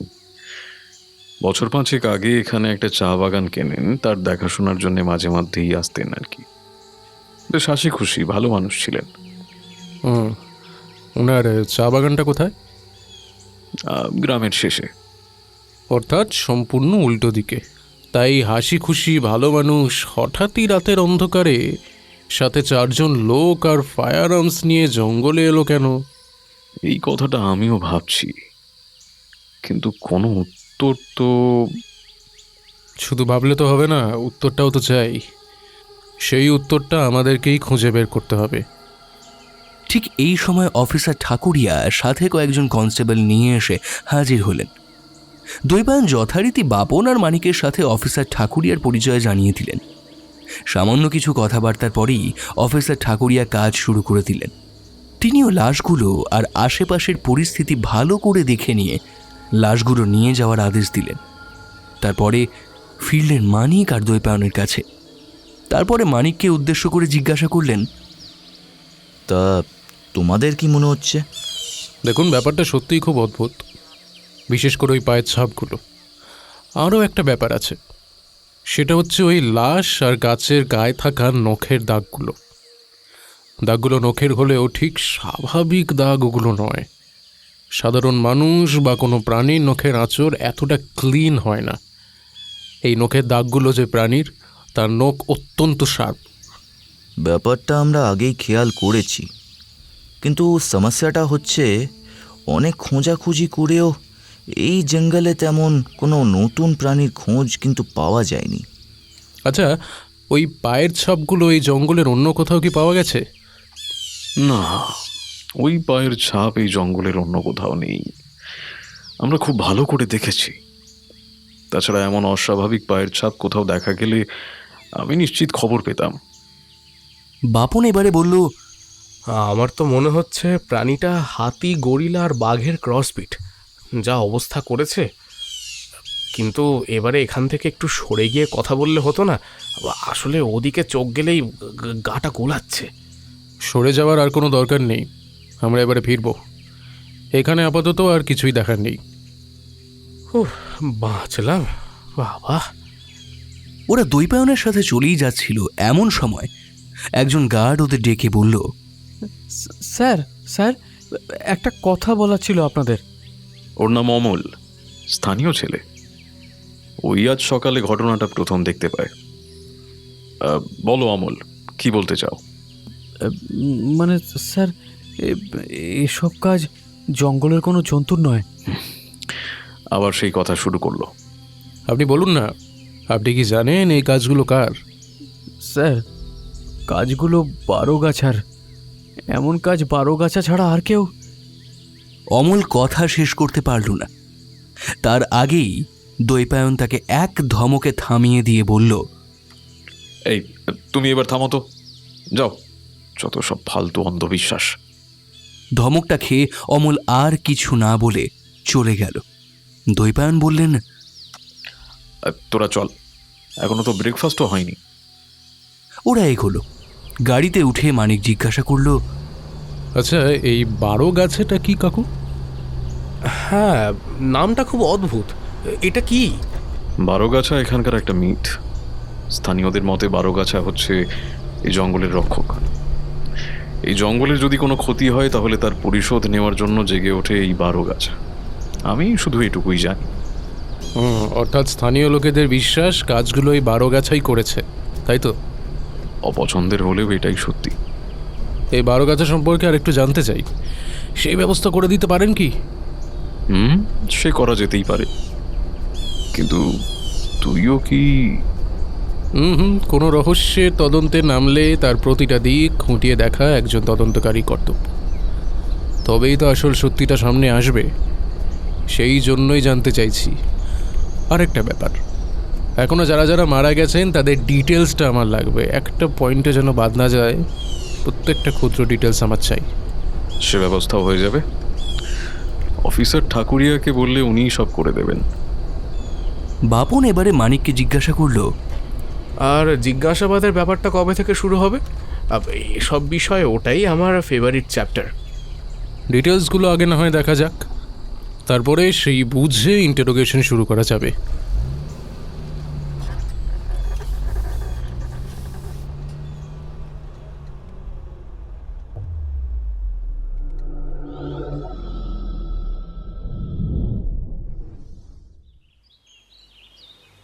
বৃদ্ধ হেমরাম তির্কি লাঠিতে ভর দিয়ে ধীর পায়ে নিজের ঘর থেকে বেরিয়ে এলেন।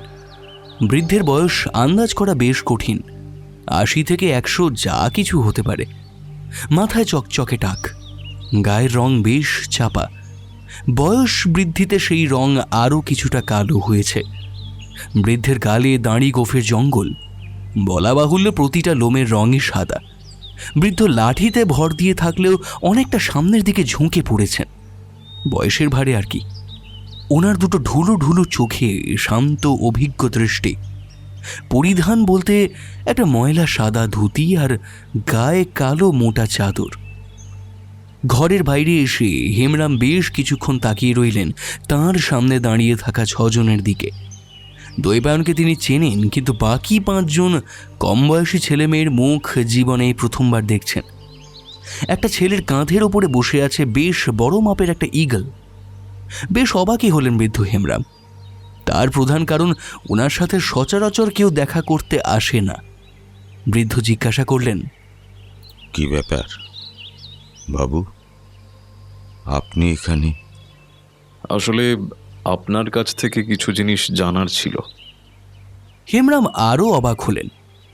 এই ছোট্ট গ্রামের ছেলে মানুষ থেকে বুড়ো সকলেই হেমরামকে চেনে। সকলেই জানে হেমরামের মতো ওঝা আর একটাও নেই, কিন্তু সকলেই তাঁকে একটু এড়িয়ে চলে। খুব দরকার না পড়লে তার ধারে পাশে কেউ ঘাসে না। সকলেরই ধারণা বৃদ্ধ মানসিকভাবে ঠিক স্থিতিশীল নন। লোকজন না ঘেঁষার ব্যাপারটা বৃদ্ধ নিজেও ভালো করেই জানেন, তাই আরও অবাক হয়েছেন।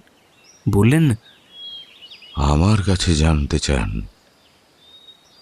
আমি আপনাদের কি জানাবো? এখানকার জঙ্গলে হঠাৎ যে অস্বাভাবিক খুন শুরু হয়েছে সেটা তো নিশ্চয়ই জানেন। বৃদ্ধের শান্ত 2 চোখে হঠাৎ চাপা ভয়ের রেখা খেলে গেল। ব্যাপারটা মানিকদের চোখ এড়ালো না, কিন্তু ওরা কেউ কিছু বলল না। হেমরাম বললেন, হ্যাঁ বাবু, তা কিছু কিছু শুনেছি। সেই ব্যাপারেই আপনার সাথে কিছু কথা বলতে চাই। খুনের ব্যাপারে আমি আপনাদের কি বলবো বাবু? তাথই এবারে হাসি মুখে খুব মিষ্টি করে জিজ্ঞাসা করল, আমাদের কি বাইরেই দাঁড় করিয়ে রাখবেন? ভিতরে যেতে বলবেন না? বৃদ্ধ হেমরাম কয়েক সেকেন্ড চুপচাপ তাথইয়ের হাসি মুখের দিকে তাকিয়ে রইলেন। হঠাৎ ওনার চোখের কোণে জল চিকচিক করে উঠল। পরক্ষণে নিজের চোখের জল মুছে তিনি বললেন, নিশ্চয় নিশ্চয়, আসুন আপনারা। হেমরামের সাথে বাকিরা বৃদ্ধের ঘরের ভেতরে ঢুকল। পাশাকে নিয়ে হেমরাম কোনো আপত্তি করলেন না, পাশাও কোনো বাচালতা করল না। ঘরটা ছোট, ঘরের একপাশে মাটিতেই বিছানা পাতা, অন্যদিকে ছড়িয়ে ছিটিয়ে রাখা 2টো থালা, গোটা 3 বাটি, 2টো গ্লাস আর একটা হাঁড়ি, সবকটাই মাটি তৈরি। বুঝতে সমস্যা হয় না বৃদ্ধ সপাকি আহার করেন, তাও খুবই সামান্য। আর আছে বেশ কয়েকটা কাঠের ছোট বড় সিন্দুক।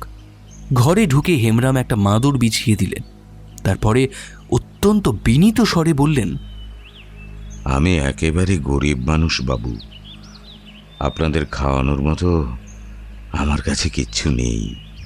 ও সব নিয়ে আপনাকে কিচ্ছু ভাবতে হবে না। এরা কলকাতা থেকে এখানে এসেছে, খুনগুলোর রহস্য সমাধানে ফরেস্ট ডিপার্টমেন্ট আর পুলিশকে সাহায্য করছে। আজও তো সকালে জঙ্গলের ভিতরে কয়েকটা মৃতদেহ পাওয়া গিয়েছে। সকলেই বলা কওয়া করছে কাজগুলো কোনো মানুষের বা বন্য পশুর নয়। দৈপায়ন কথা শেষ করতে পারলেন না।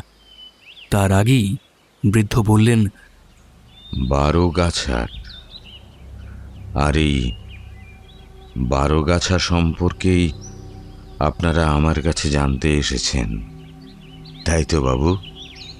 বাকিরা নিজের মধ্যে একবার করে দৃষ্টি বিনিময় করে নিল। দৈপায়ন বললেন, আগে হ্যাঁ, আসলে আমি খোঁজ নিয়ে নিজে জেনেছি এ ব্যাপারে। আপনার থেকে বেশি এই তল্লাটে আর কেউ জানে না, তাই আপনার কাছে এসেছি। বৃদ্ধ এবারে কয়েক সেকেন্ড চুপচাপ দৈপায়নদের দিকে তাকিয়ে বসে রইলেন। তারপরে একটা দীর্ঘশ্বাস ছেড়ে তিনি বললেন, বেশ, তা বলুন, কি জানতে চান আপনারা? আমরা জানতে চাই 12 গাছা কে বা কি, আর সে হঠাৎ খুনগুলো করছে কেন? হঠাৎ তো নয়, 12 গাছা কখনোই হঠাৎ করে ক্ষতি করে না। আর ক্ষতিই বা করবে কেন? ক্ষতি তো শয়তান করে। 12 গাছা কোনো শয়তান নয়, 12 গাছা ভগবান, এই জঙ্গলের রক্ষক। এই জঙ্গলের গাছপালা, পশু পাখি, মাটি, জল, এই সব কিছুই 12 গাছার। আর সেসবের যদি কেউ ক্ষতি করে, তাহলে 12 গাছা জেগে ওঠে। তারপরে এক এক করে পাপীদের শাস্তি দেয়। তাই দিচ্ছে সে। 12 গাছাকে আটকানোর ক্ষমতা কারো নেই বাবু। আপনারা ফালতুই চেষ্টা করছেন। যতদিন না সব কটা পাপী শাস্তি পাচ্ছে, ততদিন এসব থামবে না। কেউ থামাতেও পারবে না। বৃদ্ধের কথাগুলোয় কেমন যেন একটা চাপা চ্যালেঞ্জ আছে। ব্যাপারটা দৈপায়নের একটু অস্বস্তিকর লাগলো, কিন্তু তিনি কিছু বললেন না। মানিক জিজ্ঞাসা করল, বুঝলাম, কিন্তু এই 12 গাছা আসলে কিরকম ভগবান, আর এর জন্ম বৃত্তান্তটাই বা কি? 12 গাছা বাইরের পৃথিবীর চেনা কোনো দেবতা নয়, তার রূপও চেনা কোনো দেবদেবীর মতো নয়। বড় ভয়ঙ্কর তার রূপ। বহু বছর আগে এই জঙ্গলের গভীরে বসবাস করত মারাংফা নামের এক আদিবাসী গোষ্ঠী। এই জঙ্গলে ছিল তাদের ঘর বাড়ি। নিজেদের জীবনের থেকেও বেশি তারা এই জঙ্গলকে ভালোবাসত। এই মারাংফারাই 12 গাছার পুজো করত। তাদের লোককথায় শোনা যায় 12 গাছার শরীর তৈরি হয় এই জঙ্গলের 12টা সবচেয়ে প্রাচীন গাছের শক্তি দিয়ে। সেই 12টা গাছ হচ্ছে এই জঙ্গলের 12 জন প্রহরী। 12 গাছা যখন আসে তখন অদ্ভুত সুন্দর একটা গন্ধে বাতাস ভেসে যায়। সেই গন্ধই 12 গাছার আসল অস্ত্র। ওই গন্ধ শুঁকলে আর কোনো মানুষ নড়াচড়া করতে পারে না। আচ্ছা, আপনি কখনো এই 12 গাছাকে দেখেছেন? হেমরাম ধীরে ধীরে ওপর নিচে ঘাড় নাচিয়ে বললেন, হ্যাঁ, আমি তাকে দেখেছিলাম। আপনি দেখেছেন? কবে? কোথায় দেখেছেন? আজ থেকে 40 বছর আগে এই জঙ্গলের মধ্যেই আমি তাকে দেখেছিলাম বাবু। এরপরে তাথইয়ের দিকে দেখিয়ে হেমরাম বললেন, ওই মেয়েটার মতো দেখতে আমার একটা নাতনি ছিল বাবু। 40 বছর আগে 12 গাছা তাকে মেরে ফেলেছিল আমার চোখের সামনে। কি বলছেন? কিন্তু আপনি যে বললেন 12 গাছা শুধুমাত্র তাদেরই মারে যারা জঙ্গলের ক্ষতি করে, তাহলে? তা ঠিক, কিন্তু 12 গাছার রাগ বড় সাংঘাতিক বাবু। রাগে পাগল হয়ে যাওয়ার পরে 12 গাছা আর কিছু দেখে না। তার সামনে যে আসে সেই মরে। আমার নাতনিটাও ওর সামনে পড়ে গিয়েছিল। 40 বছর আগে কেন জেগে উঠেছিল বারোগাছা? এই জঙ্গল কেটে সরকার রাস্তা করার পরিকল্পনা করেছিল। জঙ্গল কাটার কথা শুনেই এখানকার আদিবাসীরা প্রতিবাদ শুরু করে। সরকার কথা দেয় যে জঙ্গল পুরোপুরি কাটা হবে না, শুধুমাত্র রাস্তা তৈরির জন্য যতটুকু দরকার ততটুকুই কাটা হবে। এখন তবু যেটুকু রাস্তা আছে তখন সেটুকুও ছিল না। এখানকার নেতারা আদিবাসীদের বোঝায়, আর আদিবাসীরা রাজিও হয়। কিন্তু সবই ছিল ওই নেতাদের মিথ্যে কথা। ওরা গোটা জঙ্গলটাই নষ্ট করতে চেয়েছিল। সেটা জানতে পেরে আদিবাসীরা আবার প্রতিবাদ করে। তখন এখানকার নেতারা আর ব্যবসায়ীরা গুন্ডা লাগিয়ে এই জঙ্গলের আদিবাসীদের মারতে শুরু করে, গাছপালা ধ্বংস করে দেয়, নানান জায়গায় আগুন ধরিয়ে দেয়। আদিবাসীরা যখন নিশ্চিত যে তাদের হার হবেই, তখনই জেগে উঠেছিল বারোগাছা। কাউকে ছাড়েনি, সকলকে মেরে দিয়েছিল। এই জঙ্গলও বেঁচে গিয়েছিল। তারপরে সরকার বা কেউ আর সাহস দেখায়নি কিছু করার। বুঝলাম। এবারে বলুন তো, এবারেও যে বারোগাছা জেগে উঠেছে তার কোনো কারণ কি আপনি ধরতে পারছেন? এই জঙ্গলের শত্রুর অভাব আছে বলে মনে হয় আপনাদের? চোরা শিকারীদের কথা কি আপনারা জানেন না?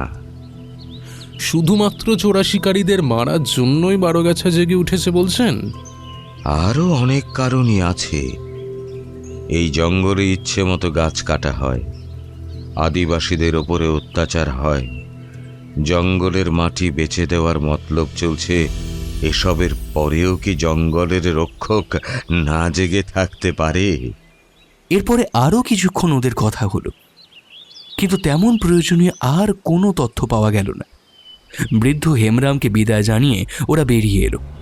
জিপি উঠে তুন্না জিজ্ঞাসা করলো, কাকু, আপনি 40 বছর আগের ওই ঘটনাটার ব্যাপারে জানতেন? এখানে আসার পরে উড়ো উড়ো কিছু কথা শুনেছিলাম বটে, কিন্তু সেই সমস্যা যে বারোগাছা মিটিয়েছিল এটা জানতাম না। ব্যাপারটা কিন্তু বেশ ইন্টারেস্টিং। মানিকের এই কথায় যথারীতি সকলেই বেশ অবাক হলো।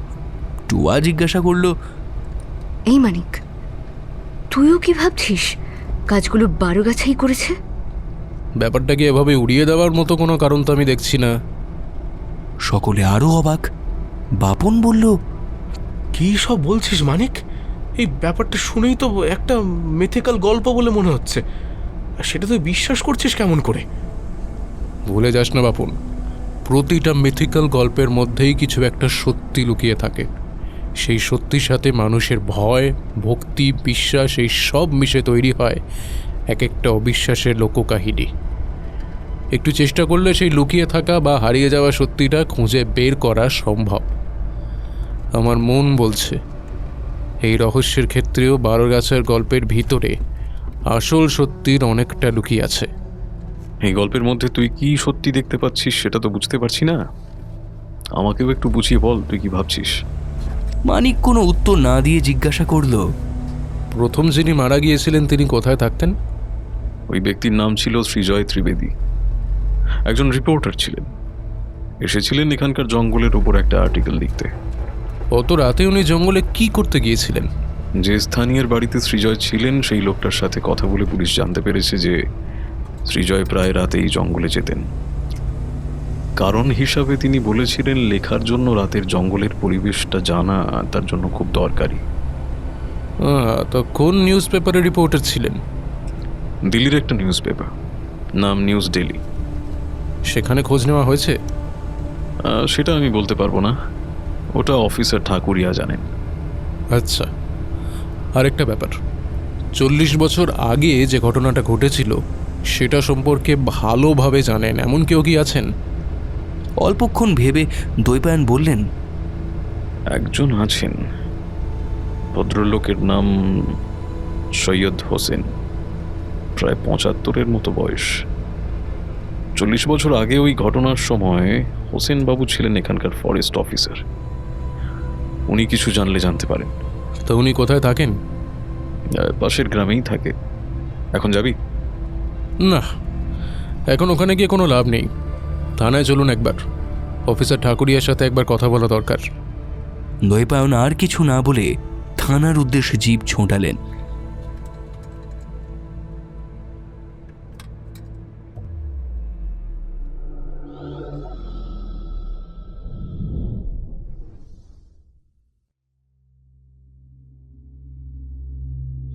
গতকাল পুলিশ ফাঁড়িতে গিয়ে অফিসার ঠাকুরিয়ার সাথে কথা বলে পাঞ্চজন্য জানতে পেরেছে রিপোর্টার শ্রীজয় ত্রিবেদী সম্পর্কে খোঁজ নেওয়া হয়েছে। তাতে জানা গিয়েছে শ্রীজয় ছিল একজন ইনভেস্টিগেটিং জার্নালিস্ট। এখানে এসেছিল এই জঙ্গলে চলা চোরা শিকারের ওপরে ইনভেস্টিগেশন করতে। এরপরে এখনো পর্যন্ত যে কটা খুন হয়েছে সে কটার ফাইল নিয়ে ওরা ফিরে গিয়েছিল ফরেস্ট বাংলোতে। ওরা ঠিক করেছিল দুপুরের খাওয়া সেরে কিছুক্ষণ বিশ্রাম নিয়ে তারপরে আবার বেরোবে তদন্তে, কিন্তু বৃষ্টির জন্য সেটা আর করতে পারেনি। দুপুরে ওদের খাওয়ার পরে সেই যে বৃষ্টি শুরু হলো, সেই বৃষ্টি থেমেছে আজ সকালে। কাল সারাটা দিন ধরে ওরা কেস ডিটেলসগুলোকে ভালো করে নিজেদের মধ্যে আলোচনা করেছে। বেশ কয়েকটা পয়েন্টও ওরা খুঁজে বের করেছে। ঠিক করেছে আজ থেকে সেই পয়েন্টগুলো অনুযায়ী ওরা কাজ চালাবে। ভাগ্যও সুপ্রসন্ন, আজ সকাল থেকেই আকাশের মেঘ কাটতে শুরু করেছে। ঘড়ির কাঁটায় এখন সকাল 8টা। পাঞ্চজন্য আর দৈপায়ন ব্রেকফাস্ট সারছে। খাওয়া সেরেই ওরা বেরিয়ে পড়বে। আজ থেকেই শুরু করবে জোর কদমে তদন্ত। দৈপায়ন জিজ্ঞাসা করলেন, তাহলে প্রথম তোরা কোথায় যাবি? প্রথমে হাফলং, অখিলেশ বড়ুয়ার বাড়ি একবার যেতে চাই। ঠিক আছে, কোনো সমস্যা নেই। বলছিলাম অফিসার ঠাকুরিয়াও আমাদের সাথে যাবেন তো? না মানে সাথে পুলিশ থাকলে জিজ্ঞাসাবাদের সুবিধা হয় কি না? হ্যাঁ, অফিসার ঠাকুরিয়া আমাদের সাথে থাকবেন। ব্রেকফাস্ট সেরে ওরা দৈপায়নের সাথে বেরিয়ে পড়ল। বন্ডিগাঁও থেকে হাফলংয়ের দূরত্ব ঘন্টা দেড়েকের। বন্ডিগাঁও থেকে বেরিয়ে কিছুটা গেলেই বাঁধানো চকচকে রাস্তা। সকালের দিকে পথে ভিড়ভাড়টাও কম, তাই জিপে নির্দিষ্ট জায়গায় পৌঁছতে ওদের 1.5 ঘন্টার কম সময়ই লাগলো। কথা মতো অফিসার ঠাকুরিয়াও সাথেই এসেছেন। অখিলেশ বড়ুয়ার বাড়িটা বেশ বড় আর সাজানো গোছানো। আর্থিক স্বাচ্ছন্দ্য আর সুরুচির ছাপ বাড়ির প্রতিটা কোণায় বর্তমান। অখিলেশ বড়ুয়ার বাড়ির লোক খুব বেশি নয়। ওনার স্ত্রী মাধবী, ছেলে ব্রতীন আর ভাই নিখিলেশ বড়ুয়া, এছাড়া 2জন ড্রাইভার আর 2জন কাজের লোক। জিজ্ঞাসাবাদের ব্যাপারটা অফিসার ঠাকুরিয়া আগে থেকেই জানিয়ে রেখেছিলেন, তাই সকলেই বড়ুয়া বাড়িতে উপস্থিত আছেন। বড়ুয়া বাড়িতে ঢুকে অফিসার ঠাকুরিয়া প্রথমেই পাঞ্চজন্যের সকলের সাথে বড়ুয়া পরিবারের সকলের পরিচয় করিয়ে দিলেন। দৈপায়নও নিজের পরিচয় দিলেন। এরপরে অফিসার ঠাকুরিয়া বললেন, এনারা কলকাতা থেকে এসেছেন আমাদের অনুরোধে। আপনারা প্লিজ ওনাদের সকল প্রশ্নের উত্তর ঠিকভাবে দেবেন, ওকে? এতে আপনাদেরই ভালো হবে। আর তাছাড়া অখিলেশ বাবুর খুনি বা খুনিদের ধরতেও আমাদেরও সুবিধে হবে। এরপরে শুরু হলো প্রশ্নোত্তরের পর্ব। যথারীতি পর্বটা মানিকই শুরু করল। অখিলেশবাবুর আসল বাড়ি তো গৌহাটিতে, তা আপনারা এখানে কত বছর আছেন? অখিলেশবাবুর স্ত্রী মাধবীর বয়স 40-এর মতো। সুন্দরী বলা চলে, কিন্তু এখন মুখে শোকের ছায়া পড়েছে। তিনি উত্তর দিলেন, আমাদের বিয়ের পরের বছর এই বাড়িটা ও তৈরি করায়, তারপরে আমরা এখানে চলে আসি। এখানে আমরা তাও প্রায় বছর 15 আছি। আর আপনাদের গৌহাটির বাড়ি? ওটাও আছে, ওখানে অখিলেশ আর খুড়তো ভাইরা থাকে। নিখিলেশবাবু কি এখানেই থাকেন? নিখিলেশের বয়সও 40-এর আশেপাশেই। উত্তর দিলেন, হ্যাঁ, আমি এখানেই থাকি। আর আপনার স্ত্রী? আমি বিয়ে করিনি, তেমন কোনো ইচ্ছেও নেই। বেশ, এবারে বলুন তো, আপনাদের কি শুধু চায়ের ব্যবসাই আছে নাকি আরও কোনো ব্যবসাও আছে? শুধু চা ব্যবসা। আপনার দাদা বন্ডিগাঁও যেতেন? হ্যাঁ, দাদা যেত। ওখানেও আমাদের চা বাগান আছে, সেসব দেখাশোনা করতেই যেত। কিন্তু ওই দিন রাতে উনি কেন বন্ডিগাঁও গিয়েছিলেন জানেন? আমি জানি না। আচ্ছা, ওনার কি কোনো কাজ ছিল বন্ডি গ্রামের চা বাগানে? না, আমাদের কাছে একটা বড় অর্ডার এসেছিল। সারাদিন আমি আর দাদা সেই অর্ডার নিয়েই ব্যস্ত ছিলাম। সারাদিনই আমরা দুজনে কারখানায় ছিলাম। আমার শরীরটা কদিন ভালো যাচ্ছে না, জ্বর জ্বর ভাব। ওই দিন সন্ধ্যের পরে আমার খুব জ্বর আসে। দাদা তাই আমাকে বাড়ি পাঠিয়ে দিয়েছিল, বলেছিল কাজ যা বাকি আছে ও একাই দেখে নেবে। তাই আমি ফিরে এসেছিলাম। এরপরে কি হয়েছিল আমি জানি না। অখিলেশ বাবু কি নিজেই গাড়ি চালাতেন? না, ড্রাইভার ছিল, কিন্তু ওই দিন ও ড্রাইভারকে কারখানার কাছে রেখে একাই গাড়ি নিয়ে চলে গিয়েছিল। যে ড্রাইভার ছিল সে সাথে সাথে মালকিনের কথায় সায় দিল। অখিলেশবাবুর দেহের সাথে আরও 4 জনের দেহ পাওয়া গিয়েছিল। তাদের কাউকে আপনারা চেনেন? বাড়ির সকলেই জানালেন ওই 4 জনকে বাড়ির কেউ আগে কখনো দেখেনি। এরপরে আরও বেশ কিছুক্ষণ জিজ্ঞাসাবাদ করে ওরা বড়ুয়া বাড়ি থেকে বেরিয়ে এলো। কিছুটা এগিয়ে গিয়ে একটা চায়ের দোকান থেকে চা নিয়ে অফিসার ঠাকুরিয়া জিজ্ঞাসা করলেন, তা কি বুঝলে তোমরা? আমার তো মনে হচ্ছে অখিলেশবাবুর খুনের সাথে ওনার ব্যবসার কোনো সম্পর্ক নেই। খুনটা অন্য কোনো কারণে হয়েছে। আমিও তাথইয়ের সাথে একমত। সব শুনে যা মনে হচ্ছে ব্যবসা একদম ঠিকঠাকই চলছিল, তেমন কোনো প্রতিদ্বন্দ্বীও নেই ওনার। আর নিখিলেশ বড়ুয়ার সাথে কথা বলেও মনে হলো না যে সে তার দাদুকে খুন করতে পারে বলে। কিন্তু সম্পত্তির জন্যে ভাই ভাই খুন খারাপি তো প্রায় হচ্ছে। বাপন একটা বিস্কুটে কামড় দিয়ে চিবোতে চিবোতে বলল, তবে যাই হোক, এই নিখিলেশ বড়ুয়া লোকটাকে আমার কিন্তু মোটেও সুবিধার লাগলো না। কে এমন সমস্যা দেখলি তুই? ও তোকে খেতে দেয়নি বলে? না, তার জন্যে নয়। আসলে আমার খুঁত ধরা ছেড়ে যদি একটু মন দিয়ে অবজার্ভ করতিস তাহলে তুইও বুঝতে পারতিস যে কেন কথাটা বললাম। এত ন্যাকামি না মেরে বল। মানিক যখন নিখিলেশকে জিজ্ঞাসা করলো যে তাদের অন্য কোনো ব্যবসা আছে কি না, আর ওই বাকি 4 জনের কথা জিজ্ঞাসা করা হলো যখন, দুবারই নিখিলেশের চোখ মুখে একটা পরিবর্তন হয়েছিল। দুটো প্রশ্নের উত্তরে উনি না বললেও আমার ধারণা ব্যাপারটা সত্যি নয়। মানিক এবারে বাপনের পিঠ চাপড়ে দিয়ে বলল, সাব্বাস বাপন, সাব্বাস। একেবারে খাঁটি ব্যাপারটাই লক্ষ্য করেছিস। বাপন একদম ঠিকই বলেছে, আমি ওর সাথে একমত। তাহলে আবার যাওয়া হবে, নিখিলেশ বাড়ুয়াকে চেপে ধরা হোক। তোমরা বললে ওকে তুলেও নিয়ে যেতে পারি। No no no no no, তার কোনো দরকার নেই। খুব ভুল হবে সেটা। যদি সত্যিই ওর কিছু লুকিয়ে গিয়ে থাকে তাহলে সেটা এইভাবে বলবে না। জানো চিজ আছে। একটা কাজ করতে পারেন, নিখিলেশ বড়ুয়ার উপরে নজরদারি করতে পারেন, কিন্তু অবশ্যই যেন উনি এটা জানতে না পারেন। লোকটা কোথায় যাচ্ছে, কখন যাচ্ছে, কার সাথে কথা বলছে, সবটা জানা দরকার। ঠিক আছে, সেই ব্যবস্থা আজই হয়ে যাবে। আর কিছু? একটু ভেবে মানিক বলল, না না, আপাতত আর কিছুই নেই। তাহলে এবার কোথায় যাবে? এখন আর কিছু জিজ্ঞেস করার নেই। আচ্ছা কাকু, একবার সেই এক্স ফরেস্ট অফিসারের কাছে গেলে হয় না? অফিসার ঠাকুরিয়া জিজ্ঞাসা করলেন, কার কথা বলছে ও? সৈয়দ হোসেনের কথা বলছে। ও আচ্ছা আচ্ছা আচ্ছা, কিন্তু ওনার সাথে তোমাদের কি দরকার? দৈপায়ন উত্তরটা দিতেই যাচ্ছিলেন, কিন্তু তাঁকে কিছু না বলতে দিয়ে মানিকই বলল, দৈপায়ন কাকুর কাছেই শুনলাম ভদ্রলোক নাকি অনেকদিন ধরেই এখানে আছেন, এখানকার অনেক কিছুই জানেন নাকি, তাই ওনার সাথে একটু কথা বলতে যাওয়া, যদি কোনো ক্লু পাওয়া যায় আর কি। ও আচ্ছা, ঠিক আছে, আমিও যাব। না না না না, আপনার ওখানে যাওয়ার কোনো দরকার তো নেই। আপনি এই নিখিলেশ বড়ুয়ার ব্যাপারটা একটু দেখুন, আর বাকি যারা মারা গেছে এখানে তাদের সম্পর্কে আরেকটু ভালো করে খোঁজ খবর নিন। বেশ, আমি তাহলে এবারে থানাতেই ফিরে যাই। নিশ্চয়ই। অফিসার ঠাকুরিয়া চলে গেলে দৈপায়ন মানিককে জিজ্ঞাসা করলেন, অফিসার ঠাকুরিয়ার কাছে সত্যটা গোপন করে যাওয়ার অর্থ কি? বারোগাছার ব্যাপারটা নিয়ে যে মাথা খাটাচ্ছি, এটা আমি খুব একটা কাউকে জানাতে দিতে চাই না। তার কারণ? সেটা তো জানা সম্ভব নয় কাকু। আমাদের মানিকের কাজের স্টাইলটাই তো এমন। হাফ কথা নিজের পেটে রেখেই কাজ করতে ও খুব ভালোবাসে। সকলেই হেসে উঠল, এমনকি মানিকও। টুয়া তাথইকে সামান্য ধাক্কা দিয়ে ফিস ফিস করে বলল, হ্যাঁ তুই তো ভালো জানবি।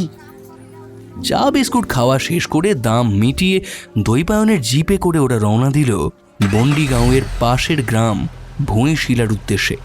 এক্স ফরেস্ট অফিসার সৈয়দ হোসেনের বাড়ি এখানেই।